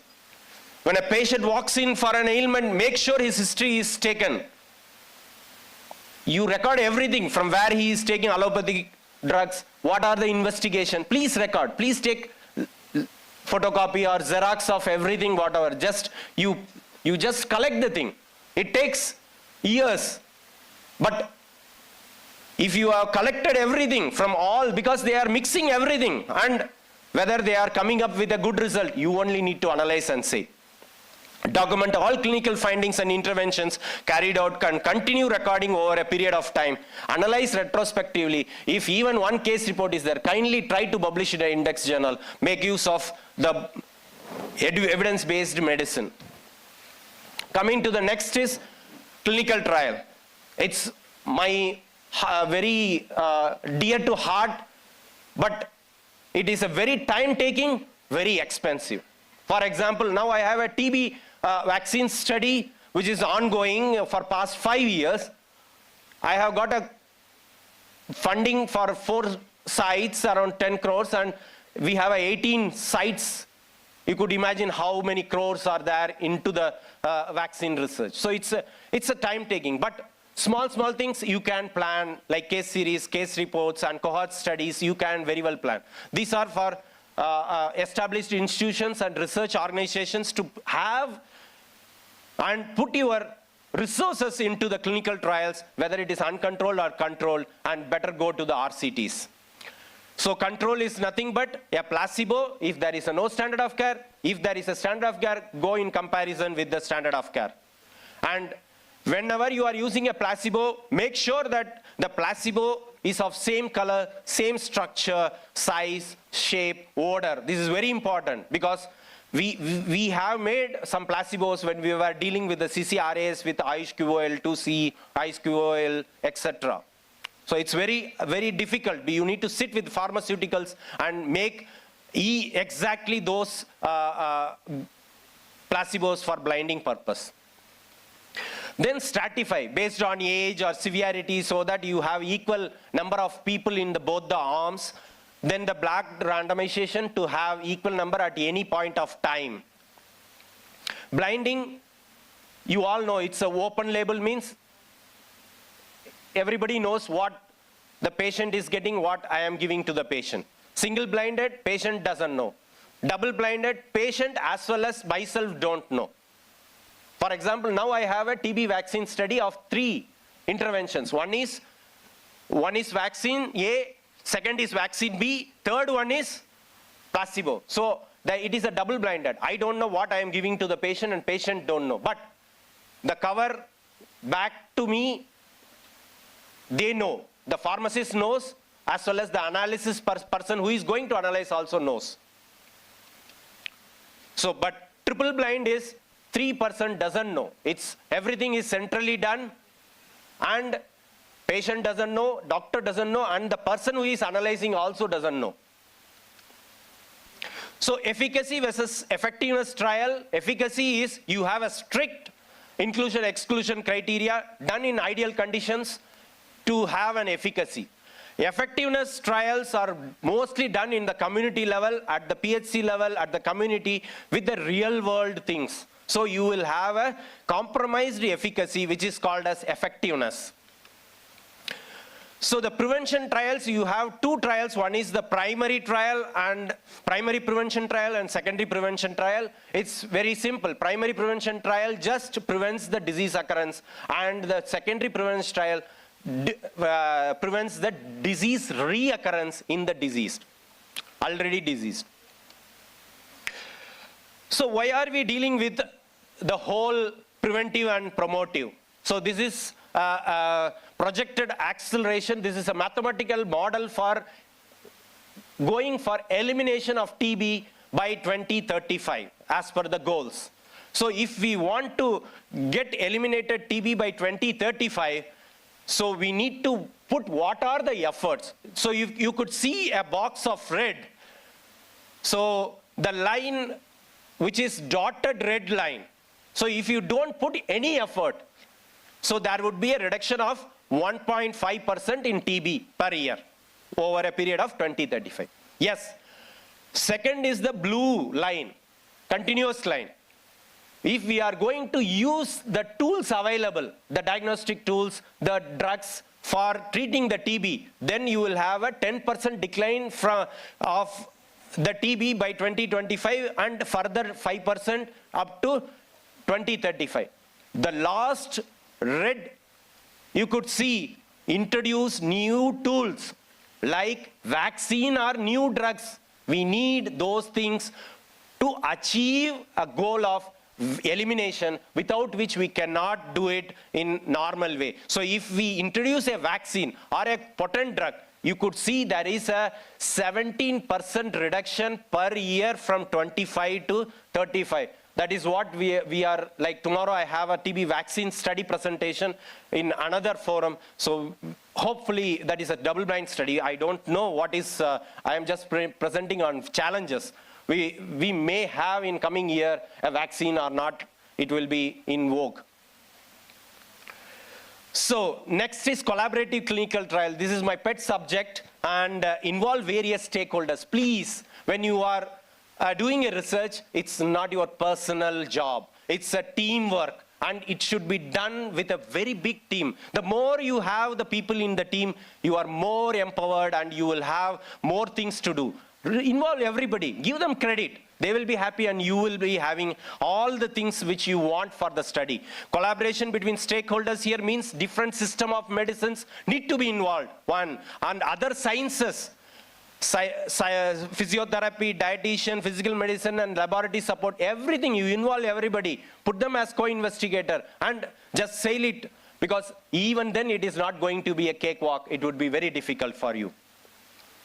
Integrative approaches for preclinical studies such as drug-drug interaction safeties, like for councils, I would suggest these things, and as well as clinical studies with drug-drug safety as well as efficacy is very important, because when you go into other big institutions like AIIMS or JIPMA, they will ask these things in the IEC, and you are well empowered with these knowledges and these backup documents to convince them, because it's very important. So EBM, the evidence-based medicine, enables patient to make informed decisions. One, and the decisions is based on the benefit risk, that is efficacy and safety evaluation. So potential areas where the Siddha preventive and promotive healthcare need to be focused is general well-being, immune boosting, geriatric care, skin care, musculoskeletal, neurological and NCDs like hypertension and diabetes. So to conclude, please publish guidelines with evidence-based, well-informed, with translation, use of knowledge translation tools like AI and everything to translate to a bigger population, and try to encourage everybody to have a measurable outcome and magnitude of effect, because that's only shows to the world. Because Like for example, yesterday I searched the PubMed and Ayush research portal to see how we are influential to the external world with the Siddha system of medicine. That is the only makes, that is only the magnitude of the effect. So increase the magnitude of the effect. So that is my conclusion. I just wanted to just share a very simple thing just out of this topic. So this was a blue zone study done by Dan Buettner, a National Geographic explorer and journalist. What he did is he went to Okinawa, Japan, and saw their well-being and longevity. Everybody, most of the majority of them lived beyond 100 years. So he set to explore other parts of the world where the people are majoritarily living more than 100 years. So he found the blue zones in Okinawa, Japan, Icaria, Greece, and then Sardinia, Italy, Nicoya in Costa Rica, and Loma Linda in US. So all these 5 places he identified in a single line that those people who are staying there lived more than 90 years or near to 100 years. So then what they did is they put all the factors and they come up for, like they choose one in Japan, one in Europe, one in America, and they put all these factors in a Venn diagram, and they saw that you could see at the center you could see the well-being of longevity is mainly of these 6 factors. That is, one is strong family contacts. Second, no smoking. Third, plant-based diets. Fourth, constant moderate physical activity with a purpose. So everybody had a purpose of living. They did a physical activity for that purpose. Fifth, they socially engaged with their peer groups in the evening or afternoons on daily basis. And last is protein consumption from plant-based thing. These are basic things which may give a longevity of life. Thanks. Thank you for your patience hearing. Thank you, sir. Thank you for throwing light on the research insights to the student community. Hope they have a very good take-home message. We assure that we take up quality research in near future, sir.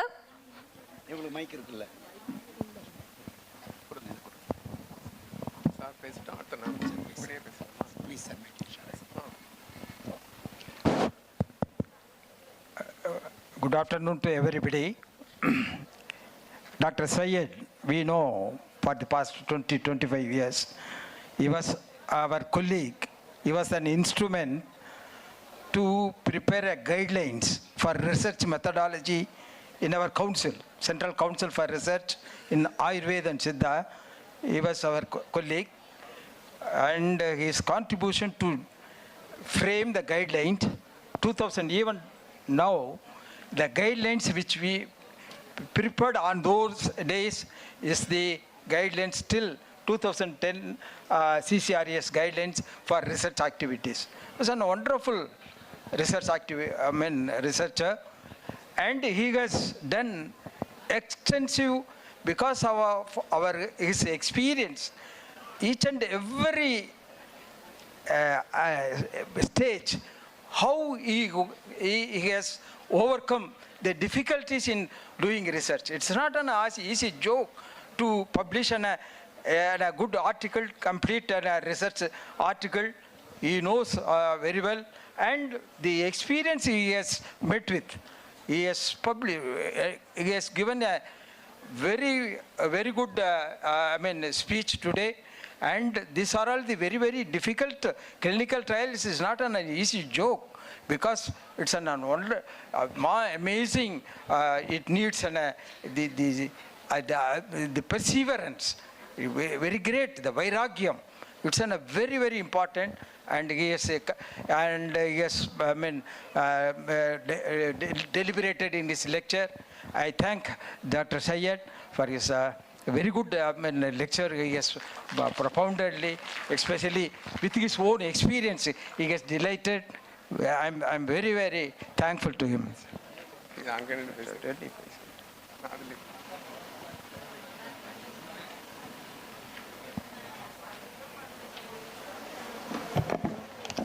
Dr. Syed, sir, MBBS and diploma and close and other BHD, Dr. Syed. So BHD level, the clinical study was one of the important presented for this paper. Last Siddha day period what Dr. Jagannathan told for evidence-based medicine very important. Government of India publication for very important.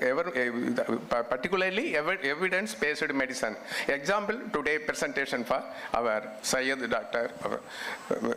Importantly for 476 paper for publication. Preventive medicine, Siddha for 4,000, etc. Preventive so many paper. Clinical trial very, very low. Only 40%, 40 papers. So the clinical study very, very important in our publication. We are presented for one clinical paper for public health intervention for Virudhunagar district, National Institute Siddha. We are aware of the publication of the project leader. Publication published for one of our international journal, but very, very duration for publication, but duration for increasing. So clinical study very, very important. Publication for other very important for in our Siddha people. We need more clinical studies, evidence-based preventive and promotive health care. One of the example. Dr. told for one of the example, collaboration. This is ஸ்டூடெண்ட்ஸ்க்கு வந்து நான் அதிலே சொல்லிடுறேன், மாணவர்களுக்கு வந்து ஒரு சிலதில் அது புரிஞ்சிருக்காது. ஏன்னா கிளினிக்கல் ஸ்டடி வந்து அதுலேயும் ஃபார்மகாலஜியும் இடையில டச் பண்ணார். ஏன்னா யூஜி ஸ்டூடெண்ட்ஸ் நிறையா வந்திருக்கீங்கன்னு நினைக்கிறேன், பிஜியும் இருக்கிறீங்க. கொஞ்சம் ஃபார்மகாலஜி இப்போ ஃபஸ்ட் இயர்ஸில் கூட ஃபார்மகாலஜி இருக்குன்னு கேள்விப்பட்டேன். ஒரு பேப்பர் மாதிரி கொடுத்துருக்காங்கன்னு. ஏன்னா எங்கள் பீரியடில் இல்லை, ஃபார்மகாலஜியும் கொஞ்சம் இது பண்ணியிருக்காங்க. அதனால் நீங்கள் கொஞ்சம் இந்த கிளினிக்கல் இதில் இப்போ இருந்தே கொஞ்சம் நீங்கள் ஸ்டடி பண்ணுறது கொஞ்சம் இம்பார்ட்டன்ட். ஏன்னா அதைத்தான் ட்ரையாங்கிள் பேசுன ஒவ்வொரு இது மீட்டிங்லையும் சொல்லுவேன். நம்ம நேஷனல் இன்ஸ்டியூட் 2004 திறக்கிற போது சொன்னார்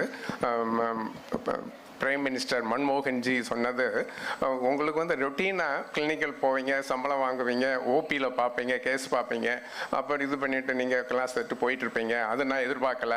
ரிசர்ச் ஆல் இண்டியா லெவலில் மக்களுக்கு பயன்படணும், அதுதான் இம்பார்ட்டன்ட்னு அவர் கொடுக்குற அந்த ட்ரையாங்கிள் சொன்னார். அவர் சொன்னது ட்ரையாங்கிளில் அகடமிக்கல், அது கிளினிக்கல் அண்டு ரிசர்ச் மூணுமே நீங்கள் சமமாக இது பண்ணி வாங்க. நம்ம மெயின் எய்ம் வந்து ரிசர்ச் எல்லாம் கொண்டு வரணும். அதுக்கு உதாரணமாக ஒரு ரிசர்ச் பண்ணுறீங்கன்னா கொலாபரேட்டிவ் கிளினிக்கல் ஸ்டடி கடைசியில் எண்டில் சொன்னார், ரொம்ப அழகாக சொன்னார்.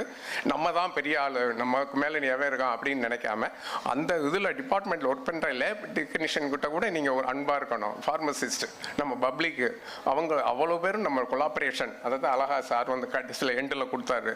அவங்களுடைய அவ்வளோ பேருடைய ஒத்துழைப்பு இருந்தால் தான் நம்ம பப்ளிசிகேஷனோடைய இதுவும் நல்லபடியாக வரும் அப்படிங்கிறத.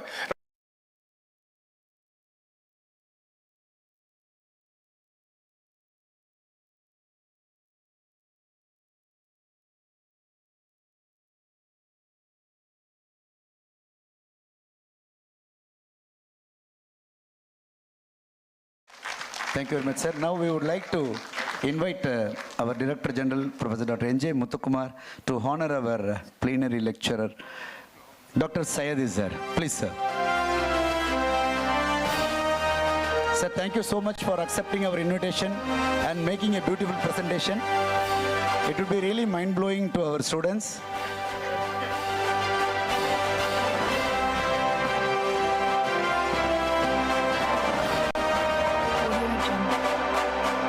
We also call upon Dr. Sridharan, Director Ayush, Directorate of Indian Systems of Medicine and Homeopathy, Government of Puducherry, to honor the chairpersons. Dr. Satya Rajeswaran, Assistant Director, Scientist 4, in charge of Siddha Regional Research Institute, Puducherry, also to join us on the dais.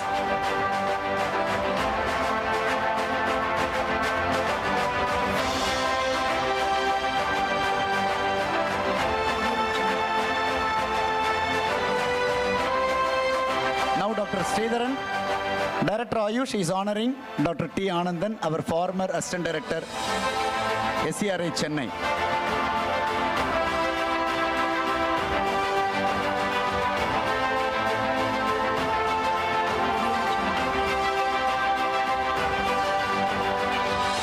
Dr. P. Satyarajeswaran would like to honor our former Professor Dr. Logamunian sir.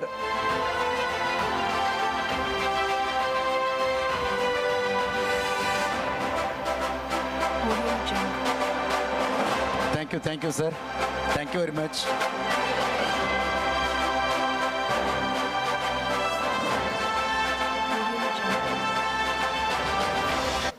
Thank you, sir.